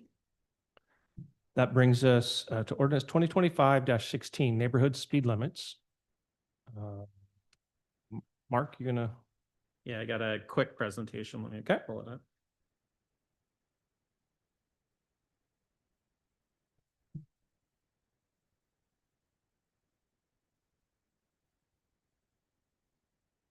All right, neighborhood speed limits. So just kind of a refresher, an August 4th meeting, we gave several options. At that meeting, council kind of appeared to lean towards all neighborhood speed limits being 20. Then at the 9:15 meeting, we discussed signing options. No direction was given there, other than to further discuss at a future meeting. Some of the options we talked about were moving all neighborhoods to 20 miles per hour. That cost would be 10 to 30,000 depending on the signing options, and the ordinance that's attached does that. We can also look at it on a case-by-case basis, kind of what we've done previously, where it's been part of grant projects where we've installed traffic calming. Another option was being neighborhood driven, similar to our traffic calming program, where the initial cost would be on the neighborhood. One of the kind of drawbacks of that one is it would have to go into our speed resolution. And so there could be a lot of touches of that if we get a lot of requests. And then the final option is just do nothing and leave it at 25 miles per hour. So what I recommend is we have the public hearing and then hope council to provide direction.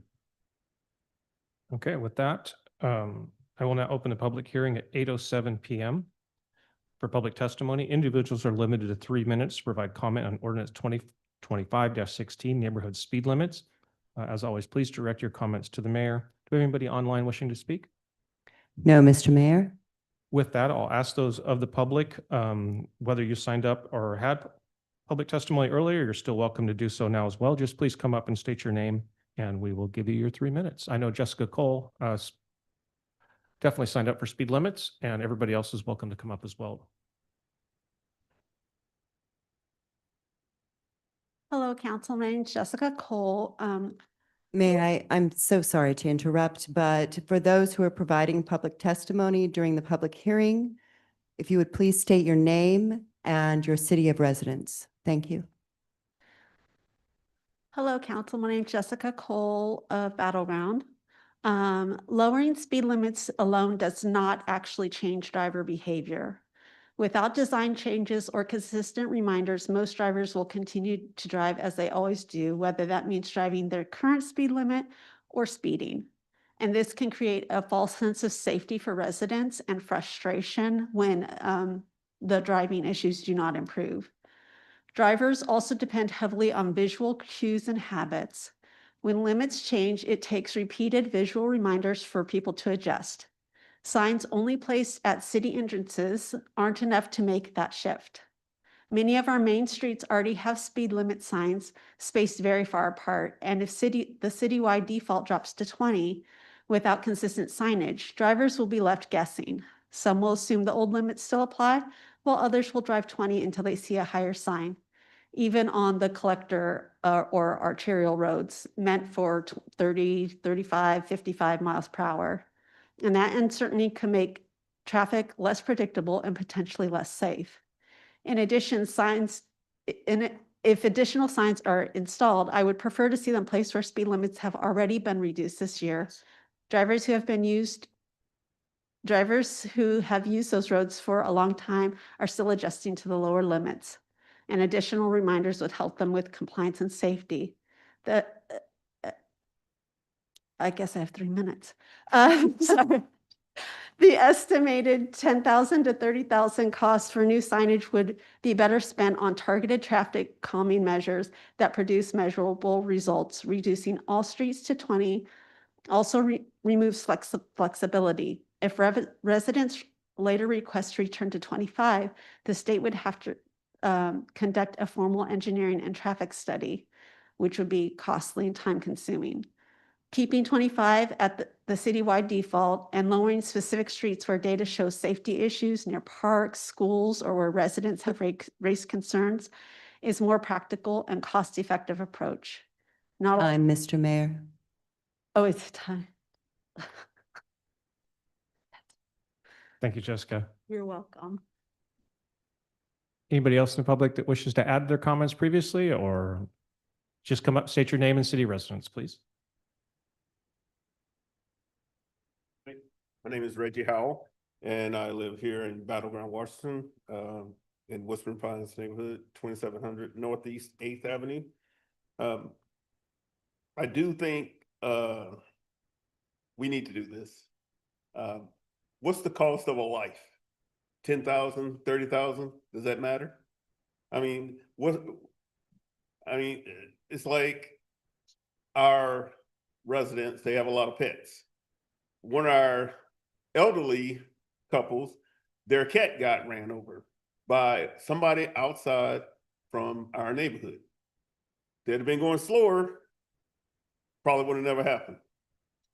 So this isn't about money. This is about neighborhood safety. We spoke back in earlier this year about lowering the speed limits inside of Battleground city limits. You guys made that happen, and I was so proud. So I would just like to say that I support a lot of things at Battleground High School. One of them is the grad night. I donate $2,500, and then I have my employer donate $2,500 to match it. That's about safety. We don't want kids going out doing crazy stuff. So Battleground set up a grad night. This is the same thing. We need to have lower speed limits in neighborhoods.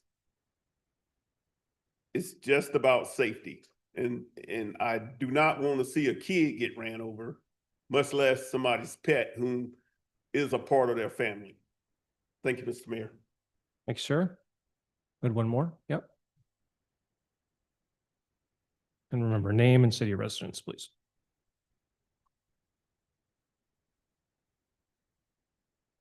Hello again. My name is Randy Amon. I live at 736 North 29th Street here in Battleground. And I want to kind of complete the safety impacts that I was getting into and ran out of time. Again, 20 mile per hour, a pedestrian has 95% chance of survival, 5% they're dead. 25, 18% chance they're dead. At 30, it jumps to 45%. It is money well spent to get the residential areas down to 20 miles per hour. In addition to that, there is increased safety for vulnerable users. The change provides a safer environment, of course, for children, the elderly, cyclists, and others walking or biking. Our Riverbend area is a big hiking area. The slower average speeds, while driver speeds don't decrease by the full 5 miles per hour, studies like this have shown that the average speeds do fall and the percentage of drivers going above 25, 30, and 35 decreases. There are environmental and social impacts. The reduced noise pollution, even though it might be minor, its slower vehicle speeds lead to quieter neighborhoods. And after living along Parkway, which I know a number of other people have, getting that reduction in noise would be very important. I won't touch on the lower emissions because I'm an electric vehicle driver. The enhanced community atmosphere, a safer, quieter streets, and more conducive to social interaction, just like he was explaining about a lot of the neighborhood walking around the parks area. There are potential drawbacks. Inconvenience for drivers, as I heard earlier. Some drivers may experience slightly longer travel times, which can be point of frustration for some commuters. However, I do know of one particular neighbor that reported to me because of the backups on 25th and 503, they tend to cut south on 8th Avenue to try to find a workaround onto Onsdorf. There is a risk of non-compliance. The success of a speed reduction depends on compliance. The change is most effective when paired with other measures like publicity, speed, feedback signs, etc. And I forget the name of that one car that tells everyone they're going too fast. So there are some minor impacts, but overall, the major impacts are there. So I encourage the council to pass it to 20 in all of the neighborhoods. Thank you. Thank you, sir. Anybody else?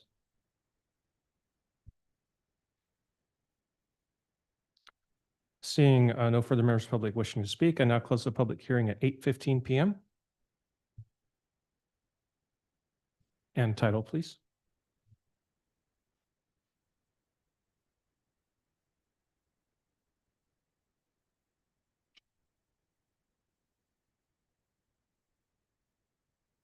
Ordinance number 2025-16, an ordinance amending Battleground Municipal Code Title 10, Vehicles and Traffic, Chapter 10.08, Miscellaneous Traffic Regulations, Section 10.08.060, Speed Limits within the City of Battleground.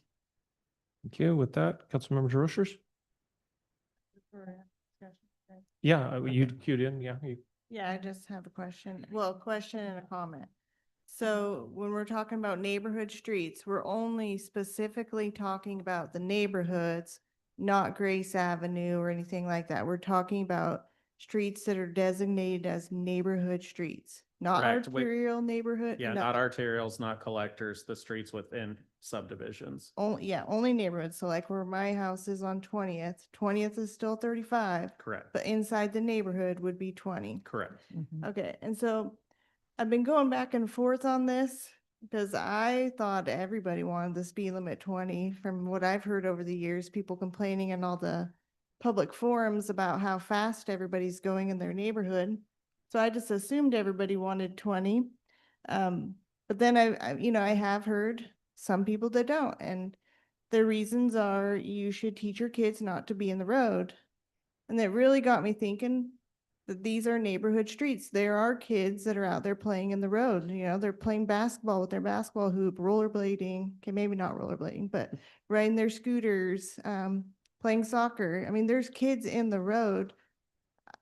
I don't know why you wouldn't want to go slower to, decrease the chance of having an accident with a kid or an animal. It makes sense to me. So even with the cost, and he said it very well, I kept thinking, I'm like $10,000 to $30,000, is that worth a lot? Yeah. Did the same thing. And I think it is worth the cost for the safety that it can bring into our neighborhoods. So I do support it. Thank you. Councilmember Davis? Thank you, Mr. Mayor. So this whole process sort of started with Main Street and going east and we lowered speed limits on bigger roads, which led us to, well, if it's 25 going down Main Street, then what's a neighborhood, right? Obviously, not obviously, but it should be lower than what you can do on Main Street. And I agree with Councilmember DeRochers as far as kids should be able to play on the road. And I go back and forth because this is a topic, funny enough, you either are hated or you're loved. Like this is a hard, you can really go back and forth on this. But it goes back to, yes, people will always speed. I've heard that all the time. People always speed. That is true. But we're giving them a baseline to stop and pay attention. Part of driver's ed is to pay attention to the roads and the speed signs and other information that's out there. And so I think even though in the beginning it might be difficult, I believe our residents and visitors are smart And I believe they will appreciate that the council has taken such time and effort and discussion on something like this. I'm frankly, when I go through the streets and I go through neighborhoods, I'm grateful that this came up, and I am 100% behind lowering the neighborhood speed limits. Thank you. Awesome. Thank you. Councilmember Overholzer. Thank you, Mr. Mayor. I live in a residential neighborhood here in Battleground. I have children. My kids play in the neighborhood. Every now and again, a ball goes out in the street. My dog gets out the front door every now and again, he takes a run. I really do think it's an easy decision for council, as most of us live in residential neighborhoods that sit on this dais, that, you know, I understand the argument of the commute, but you shouldn't really necessarily consider your residential neighborhood as part of your commute. I just think it's in the better interest of public safety and everyone here in Battleground to just slow down, take a beat. When you're driving in a neighborhood where there's cars parked on the street or not, people live there, and to consider the people that do live there and be respectful and drive accordingly. I do understand that people may not choose to follow the law, and that's why we have a wonderful police department that we do to enforce that law. And so enough times, enough warnings, enough education, and we can all be safer here in Battleground. So I move to adopt ordinance 2025-16 neighborhood speed limits in its entirety as presented. Second. Who wants that second? I did. I do. Okay. We still have some, Councilmember Kuipers. Yeah, I just wanted to reiterate, I agree with all the comments that have been made so far. And just a reminder that when I know I first started talking about lowering speed limits, it was based on requests from neighborhoods to find out how do we get the speed limits reduced in our neighborhood. So that kind of triggered some more discussion. So I think, again, that's where we need to listen to the neighborhoods, and if they're asking for it, then there's a reason. So thank you. Deputy Mayor. Thank you, Mr. Mayor. I appreciate everyone that's come in and gave public testimony tonight. I appreciate the comments from my council members that sit up here with us. These are not, we just don't sit around and just think of things to waste time and come up with and you know, waste our Monday night when we could be watching a Mariners game. But this is surprisingly, like, if my dad's watching this, surprisingly, I'm the one that brought this up to begin with. And my dad would be somewhat perplexed of why his son, who's had every speeding ticket that could possibly be out there, would be bringing up speed limits. And the reason I brought this up to begin with, number one, is because I hate all the speed limits we have in this town. And I know there's a lot of dynamics that go into that. We've got the state, and we've got, you know, different collectors and streets, and you know, we do the best that we can, and there's a lot of signs, and you do have to pay attention when you're driving in town. And I've noticed that behavior is starting to change on West Main now that we've lowered it to 30. And I drive that quite often, and I love to mess with people and be doing 40 and then just hit the brakes right to 30 and watch everyone think there's a cop somewhere and realize that, like, you're supposed to be driving 30, right? And so I think education is going to be a big point of that. But I also have, I personally know someone as a child was hit in a neighborhood.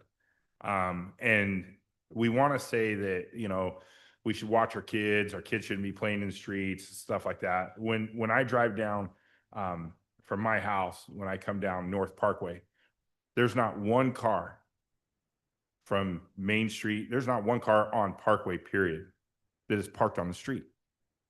There's not a car. You can't park on the street.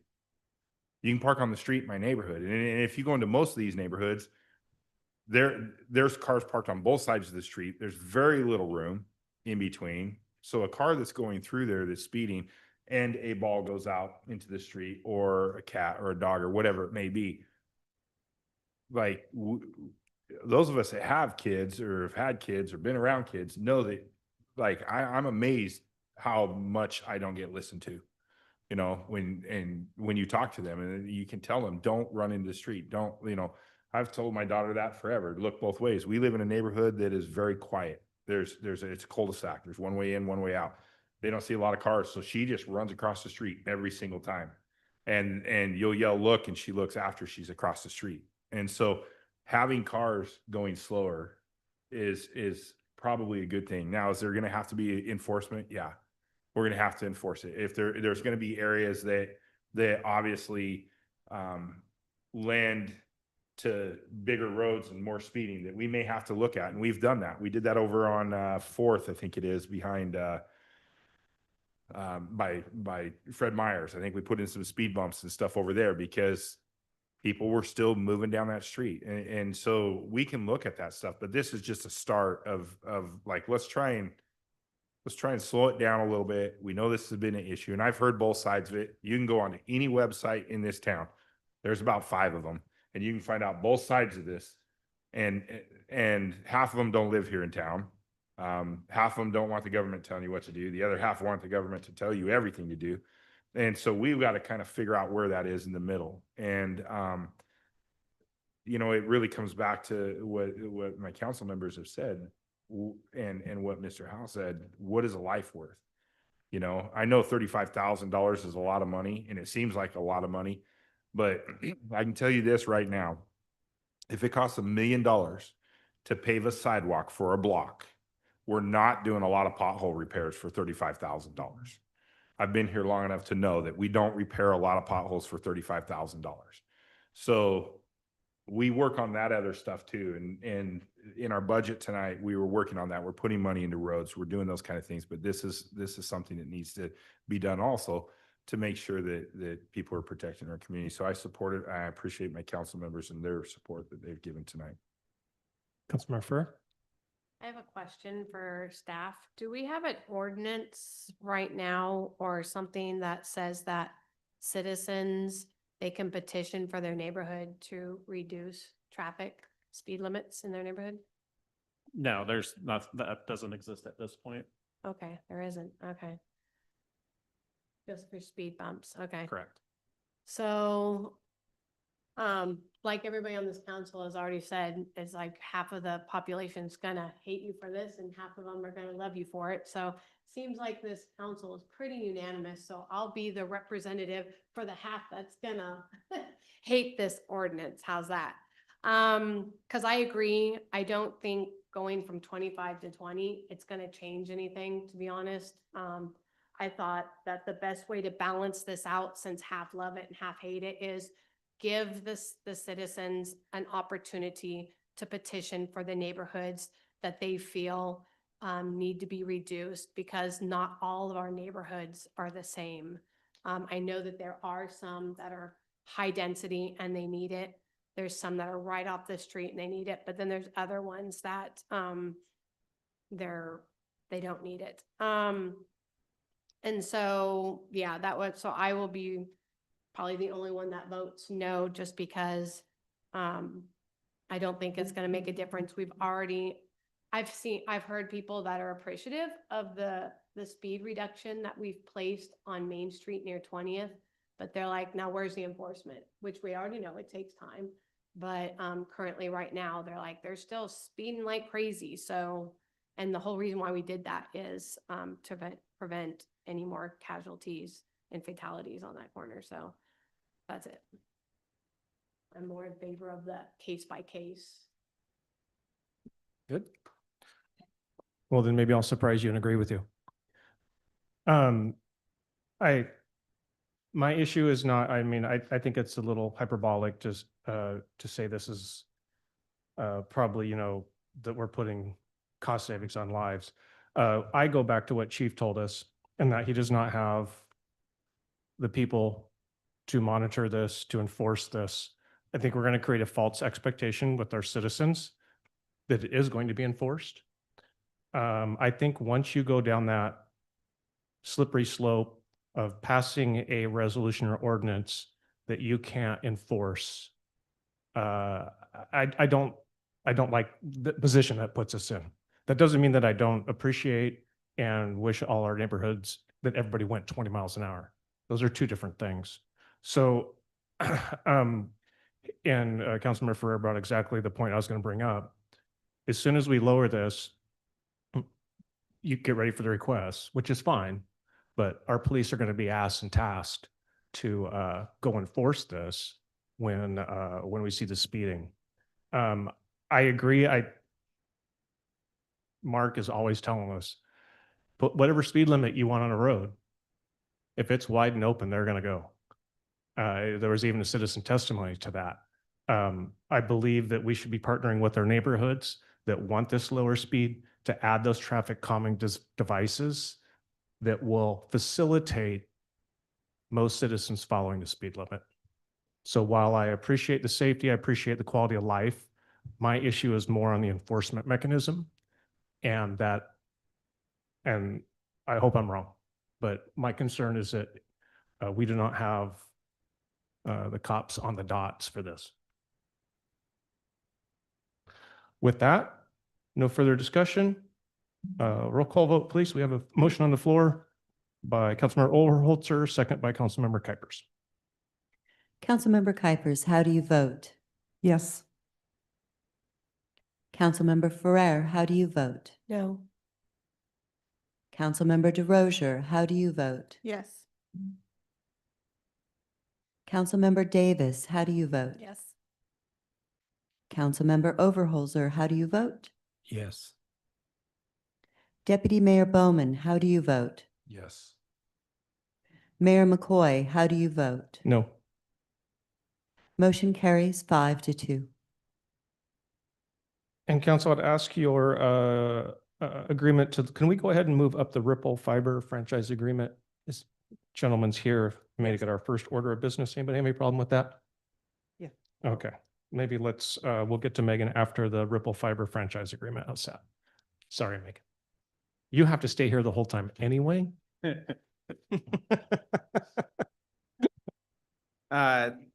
So the next item, the Ripple Fiber franchise agreement, similar to the last meeting, we were approached to do a franchise agreement.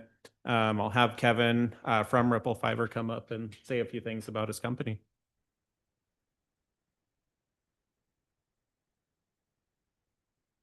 Mr. Mayor and council members, my name is Kevin Folk. I'm the Vice President of Government Affairs for Ripple Fiber.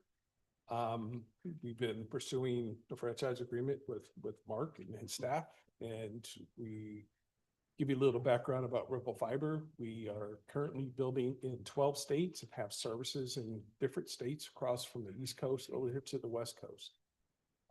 Here in Washington, we have franchise agreements with King County, Kent, Tukwila, Des Moines, the Federal Way, and then we have a few other ones that are in progress right now with Clark County and the city of Vancouver. And we were hoping that we can secure a franchise agreement with the city of Battle Ground. We are very committed to bring in 100% fiber optic internet service to the residents of Battle Ground. We understand that there's going to be some competition, as you recently provided franchise agreements, working through that. That's typical throughout a lot of other communities that we work in. We try to, I don't want to say avoid, but we will not overbuild in those areas. And a couple of those reasons are because fiscally, it's not responsible for us to overbuild another similar provider. But it's also a very disruptive infrastructure project. We don't want to, create challenges for the residents as we go down a city street. A week later, another company comes down the city street and, have some disruption to those residents. So, we will work closely with Public Works to ensure that we're city permits or right-of-way permits are pulled, we'll try to avoid those areas. There's going to be some overlap. There's always going to be that. But our drive right now is to get in and start working. We are committed to this. We're so committed that I just got promoted to the vice president, the regional vice president for the state of Washington. So I'm going to be relocating my family here and running the operations up here. So I'll be responsible for all aspects. I'll be the face of Ripple Fiber for our project. You know, we're very committed to the partnership that we have or will have with the city, and this comes at no cost to the city. It's just a matter of us working through it. In fact, from the permitting fees, there'll be some gain from that for the city. You know, as a private broadband provider seeking the franchise agreement, our goal is to expand the fiber infrastructure responsibly, not just come in and tear up roadways, you know, create a disturbance. I recognize that. We all recognize that in our company in the sense that, you know, like I said, it's a disruptive project. But we're very cognizant of that and aware of it. And we're hoping that you will approve our franchise agreement. To that end, Mark, with the separate providers, is this something that we can say, hey, you both of you are going to install this? These are underground, not overhead? It's a little bit of a mix. Okay. So where there's power poles existing, they can go above ground. Where there's not, they have to go underground. And is it potential to have more than one provider work within a same window? If we're installing capital, or is that too big of an ask to have them stepping over? I mean, we can always attempt that, but it's kind of, it's private industry, so they're gonna have to drive it themselves. And so, yeah, you know, we'll try to coordinate as best as possible, but we can't force them to. Understood. I guarantee Mark, if Mark's team tells us that there's permits already pulled, there's construction working in that area, we will probably redesign to work around that. I just want to say, since you're relocating here, I hope you see the Battleground as a great place to live, I and did. Spent a hopefully, couple hours driving around. yeah, hopefully you'll join us. I did.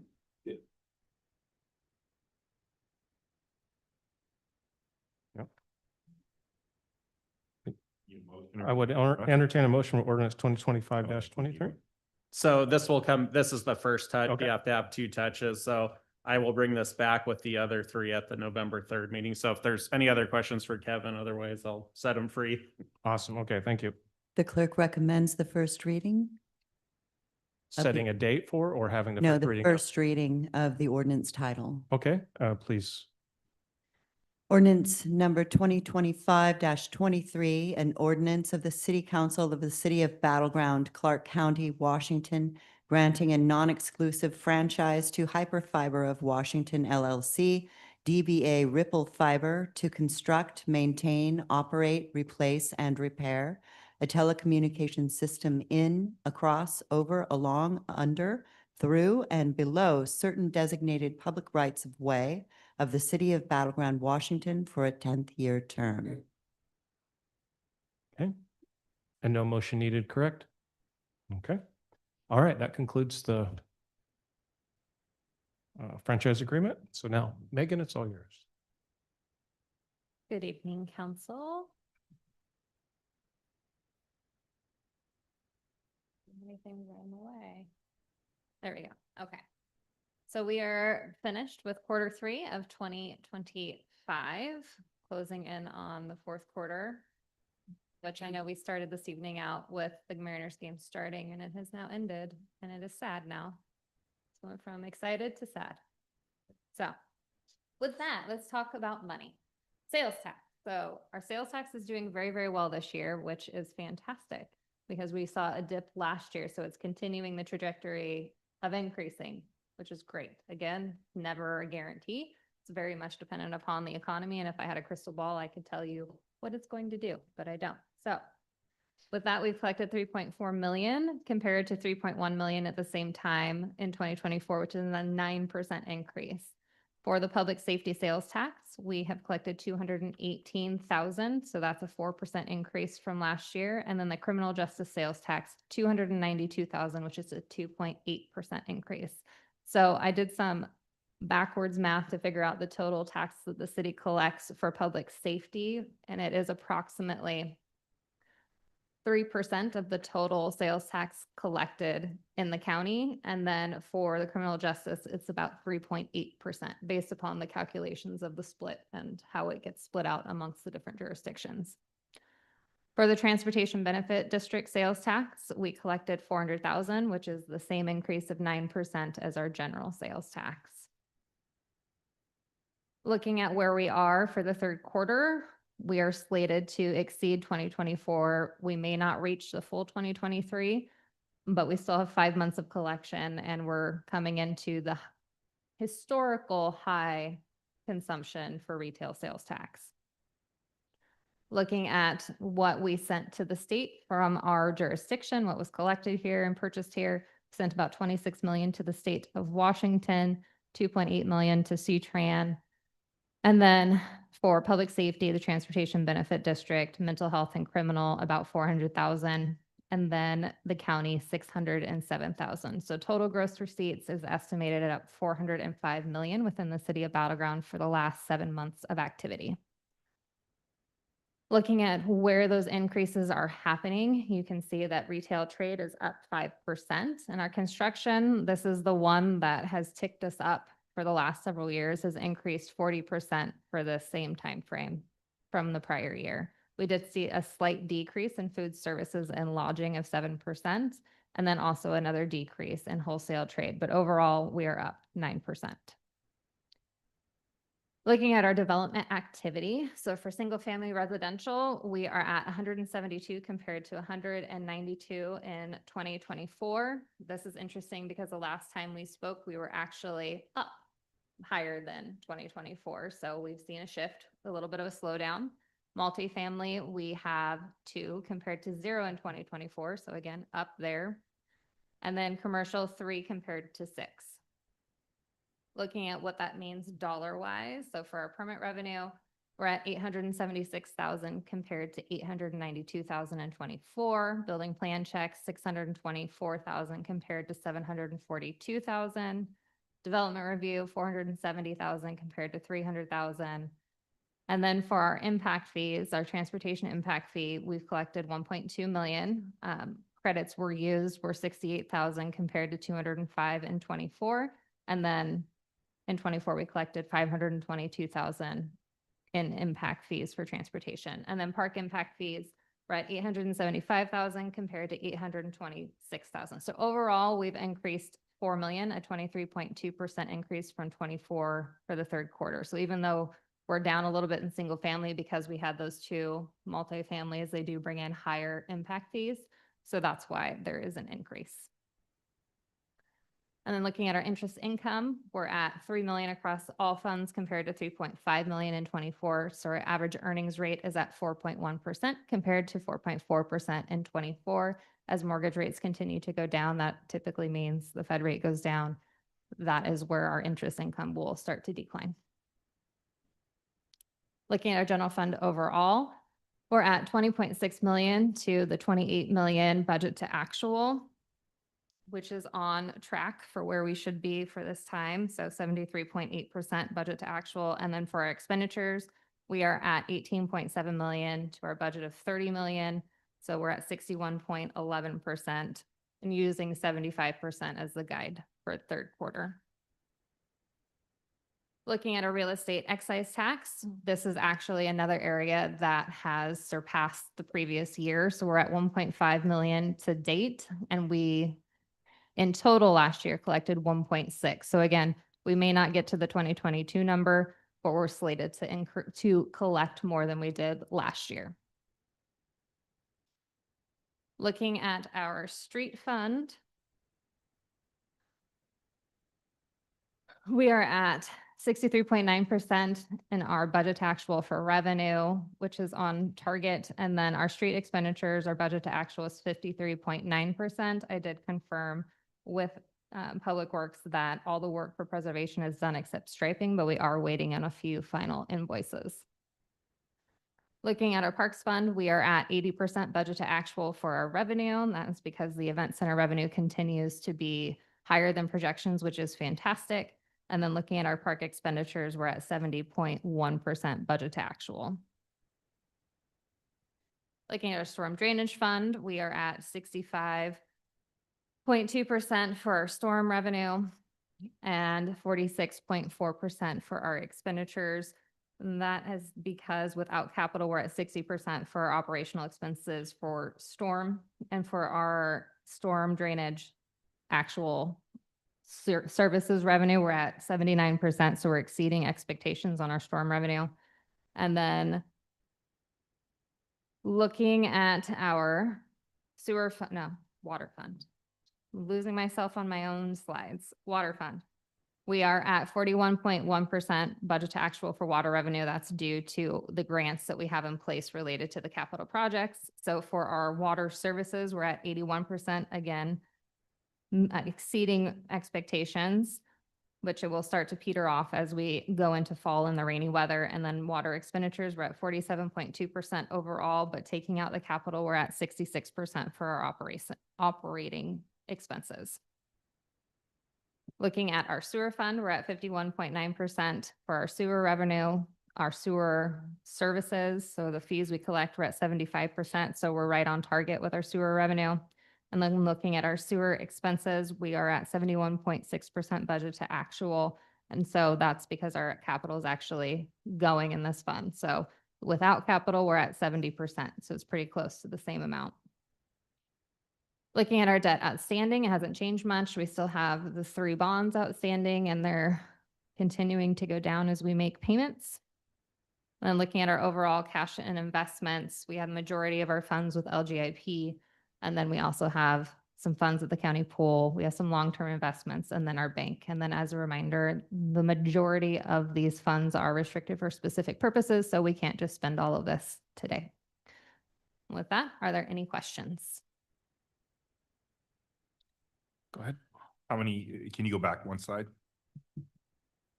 81, what's it? No, sorry, the other way to the pie.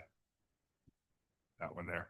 So 98 million in all accounts. How many of those are enterprise funds? That would be the majority of them.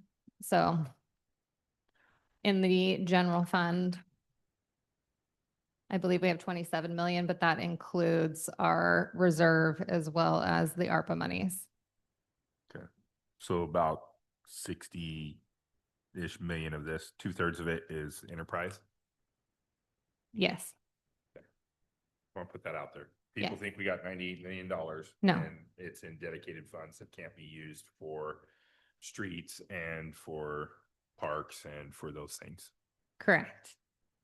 And then we also have our impact fee funds, which are very, very restrictive to what is in our capital plan. Thank you. Anybody else? Just one question tonight. You got off easy. Next up, we have a water system update. Mark? All right, I got a presentation for this one, so give me a second.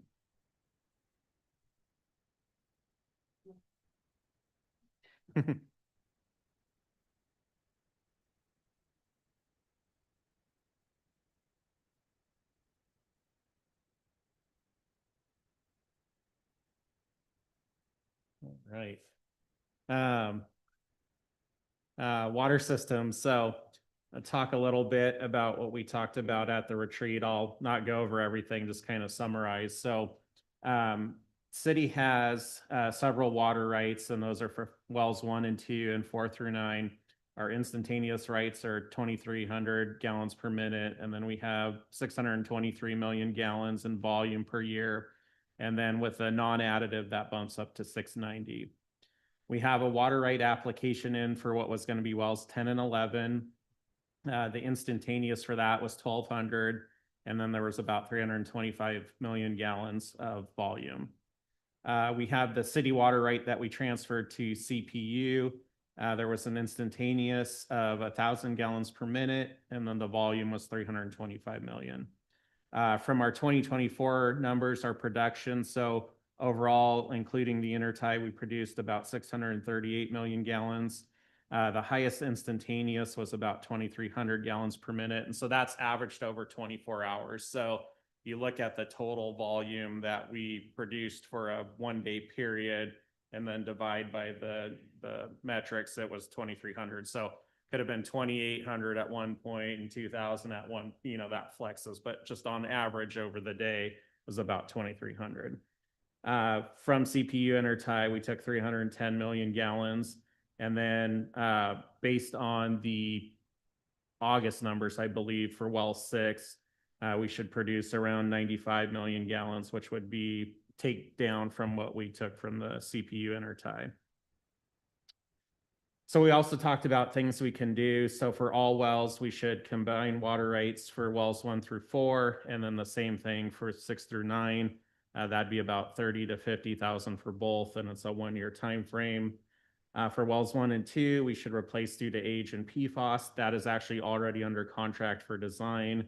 Ultimately, that's looking to cost $2 to $3 million to do. For wells 7 and 8, we can consider replacement, and the pre-design for that would be a logical first step. There's a lot of unknown in there, so don't have a cost estimate at this time. And then for wells 10 and 11, we have that outstanding application for a water right. So we should investigate that further to see if it would require mitigation to actually move forward. So potential action items you can take is combining the water rights for the wells like we discussed for both the sets. Do some initial testing for replacement for wells 7 and 8. And then investigate the mitigation requirements for pending water rights. So a hydrogeologist is the type of consultant that would do this. And so we can do as little or as much as you want from this list if council wants to move forward. I do think we have funding in the budget that some of our design projects are fully funded, even though they're last several years. So there's money within the existing budget where we wouldn't have to do a budget amendment to get this started if we'd like to do that. Questions, direction? Council questions? Go ahead. Yeah, I just had a question. So we don't have the dollars amount here though on how much it would cost. And like, what would be the varying prices between just having them check? Because you gave us a bunch of options there. You gave us like 4 options on the last slide. So like, would there be a significance, like a big difference in prices going from just, hey, take a look at these couple wells versus take a look at the whole thing? So the individual prices would be these listed here. So the first 2 options would be about the 30 to 50. The last option is the 20,000. And then design is going to vary depending on what you want them to do. So if it's doing some initial testing, that sort of thing, that's going to be on the lower end to as much as actually when they get into, before you put in a production well, you typically put in a small kind of bore well to test the water quality and get some parameters for your design. So there's an expense to that. That can be in the 100 to 200,000. So depending on how far we want to go, that design one has the sort of biggest flex on the cost, but the others are pretty straightforward. I just want to clarify for Councilmember. So we're not voting on funding any of those potential action items. What we're talking about is hiring a hydrologist. I thought I was very clear. I guess it's not as clear as I think I am in my brain, because I was asking what would be, what's the cost of the hydrologist? So from my experience, when you hire a professional, the initial cost to get them out there and then adding additional work item lines is you're basically buying in bulk at that point. And based on the conversations, and the mayor and deputy, or myself and the deputy mayor had, along with staff, had a meeting this morning. Based on that meeting, I would advise this council to investigate all possible action items in order to secure our own water supply. That was my question. Go ahead. If this would help us, gosh, now I'm messing up. If this would allow us to stop buying water from the PUD, if we could just supply our own water. Yeah, to me, the combining the water rights is just kind of a no-brainer. It's relatively inexpensive and it gives us a lot more flexibility. I think looking at that application we have in is important. And again, I think it's relatively low cost for just getting a firm answer on that one. Well, 7 and 8, if we could fix that, that would absolutely take care of our issues. That's the one again with more risk. You know, we had well 7 and 8 that functioned for a bit, then didn't function. I have some reasoning in my head for why I think that happened. I'm not a hydrogeologist, so it's kind of my opinion, but you know, I think it would be money well spent to get a professional on board to get us some of those answers. Even if ultimately the answer is, you know, this is not going to work, it, I think, is worth looking at to have some more solid answers on that. I could not agree more, Mark. I'm going to go ahead and.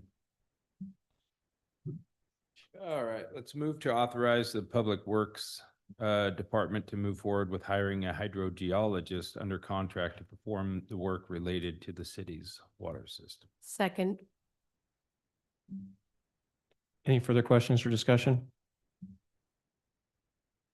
But nobody's time. Did you have something? I think that, number one, thanks for going through all this. I know that staff has been trying to figure this out, and there's a lot of legal documents back when legal documents weren't really signed and we don't really know what they are, but thanks for looking into that, to the city manager and to you. I think this is important for us from a sustainability standpoint, because maximizing our water rights, whether we're using them or not, having the availability to use them can determine when someone's looking for a place to go. And we never know what that is when an industrial person comes in, or plant or commercial or whatever it may be, and they need X amount of water. Can we supply that? And I think this is, you know, when I first got on council, Mr. Ganley, and you guys have heard me say this: control your water, control your sewer, you control your growth.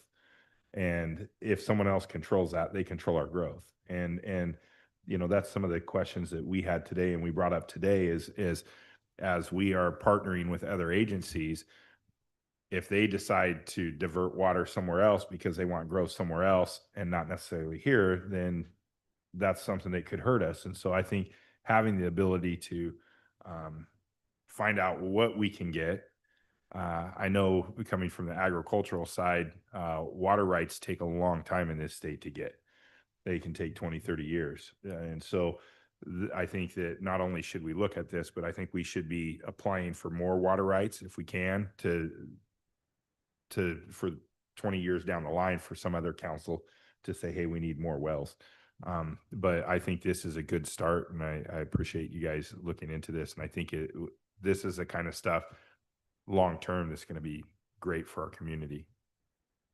Yeah, this is the kind of proactive work that our ratepayers should be expecting of this council. So thank you for all the hard work that's behind this, because that looks easy, but that was a lot of work. With that, any further questions or discussion? All in favor of the motion on the floor to authorize the Public Works Department to move forward with hiring a hydrologist under contract to perform the work related to the city's water system, please say aye. Aye. Any opposed? Carries unanimous. Brings us to admin reports. Mr. Hersick again. All right, just a quick one. So on the Northeast First Street Sidewalk Improvement Phase 2 project, we're ready to start making offers for right-of-way. In this particular case, it's just temporary construction easements. We own all the right-of-way for the road, but to do the grading, that will be required behind. We need these construction easements. Offers will be based on the fair market value indicated in the appraisal, or in this case, waiver valuations, because it's fairly low value, and will be negotiated per city's policy. If we settle within those policy limits, we'll bring approval back for council via consent, receive a counter offer that's more than policy allows. We'll bring it to executive session for discussion with council. And all I need tonight is just a thumbs up to move forward with that process. Looks like I have it. Thank you. Is that it for admin reports? Yes. Council communications, anything from the council we haven't touched on? Go ahead. Thank you, Mr. Mayor. I just wanted to put out to council. I didn't bring it up last time because it wasn't a council, it wasn't a city event, but I wanted to thank Chief and the police department for attending a little get together we had with the fire department and the police department. And we did some firearms training and shooting and competition. And it was a lot of fun. And Councilmember DeRosiers bought them coffee and donuts for that morning, mostly donuts for PD. But no, it was a great turnout. It was hosted by Clark Rifles, and Clark Rifles was, I think most of their board ended up showing up to that, and we're quite impressed with the professionalism and the training that both our officers and the fire department have done.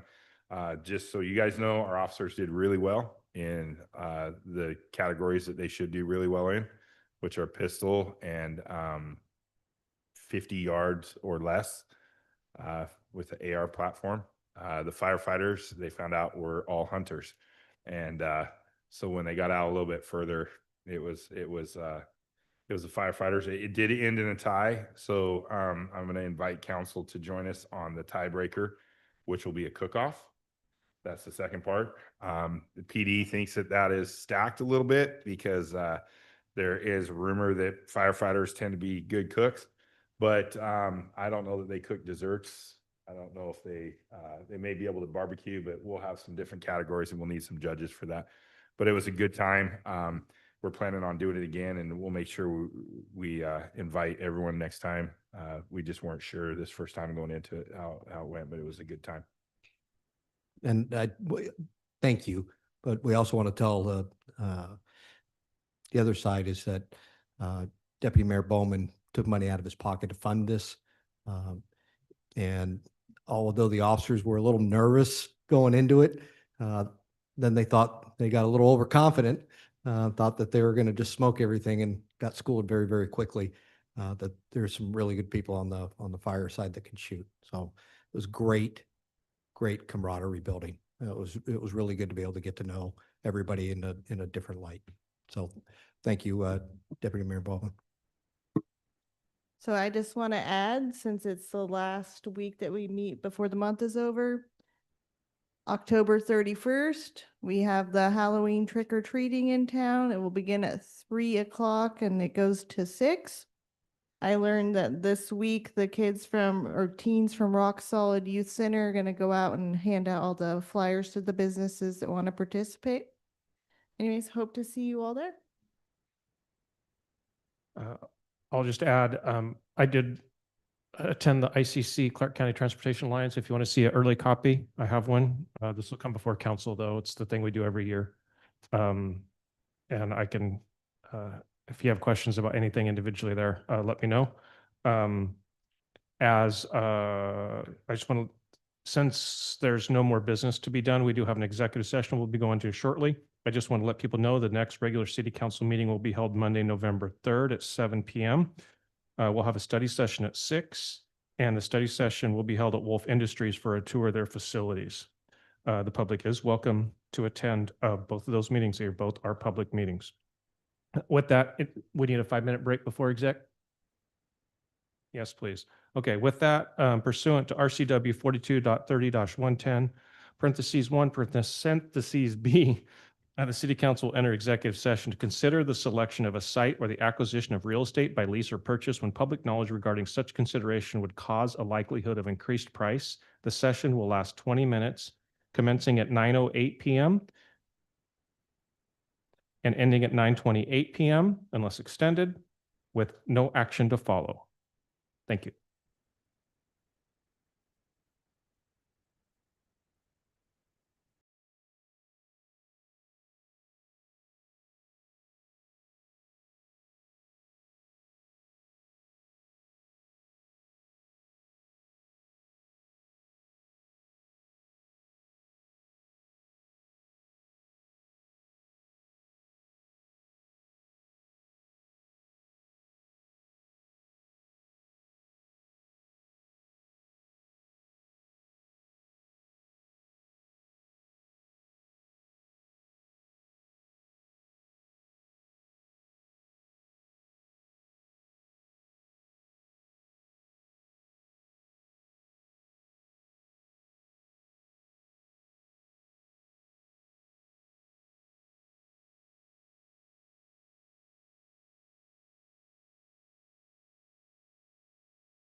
Okay, thank you. The time is 9:28. We've returned from the executive session with no action to follow as promised. With that, it is 9:28 and the meeting is adjourned. Thank you.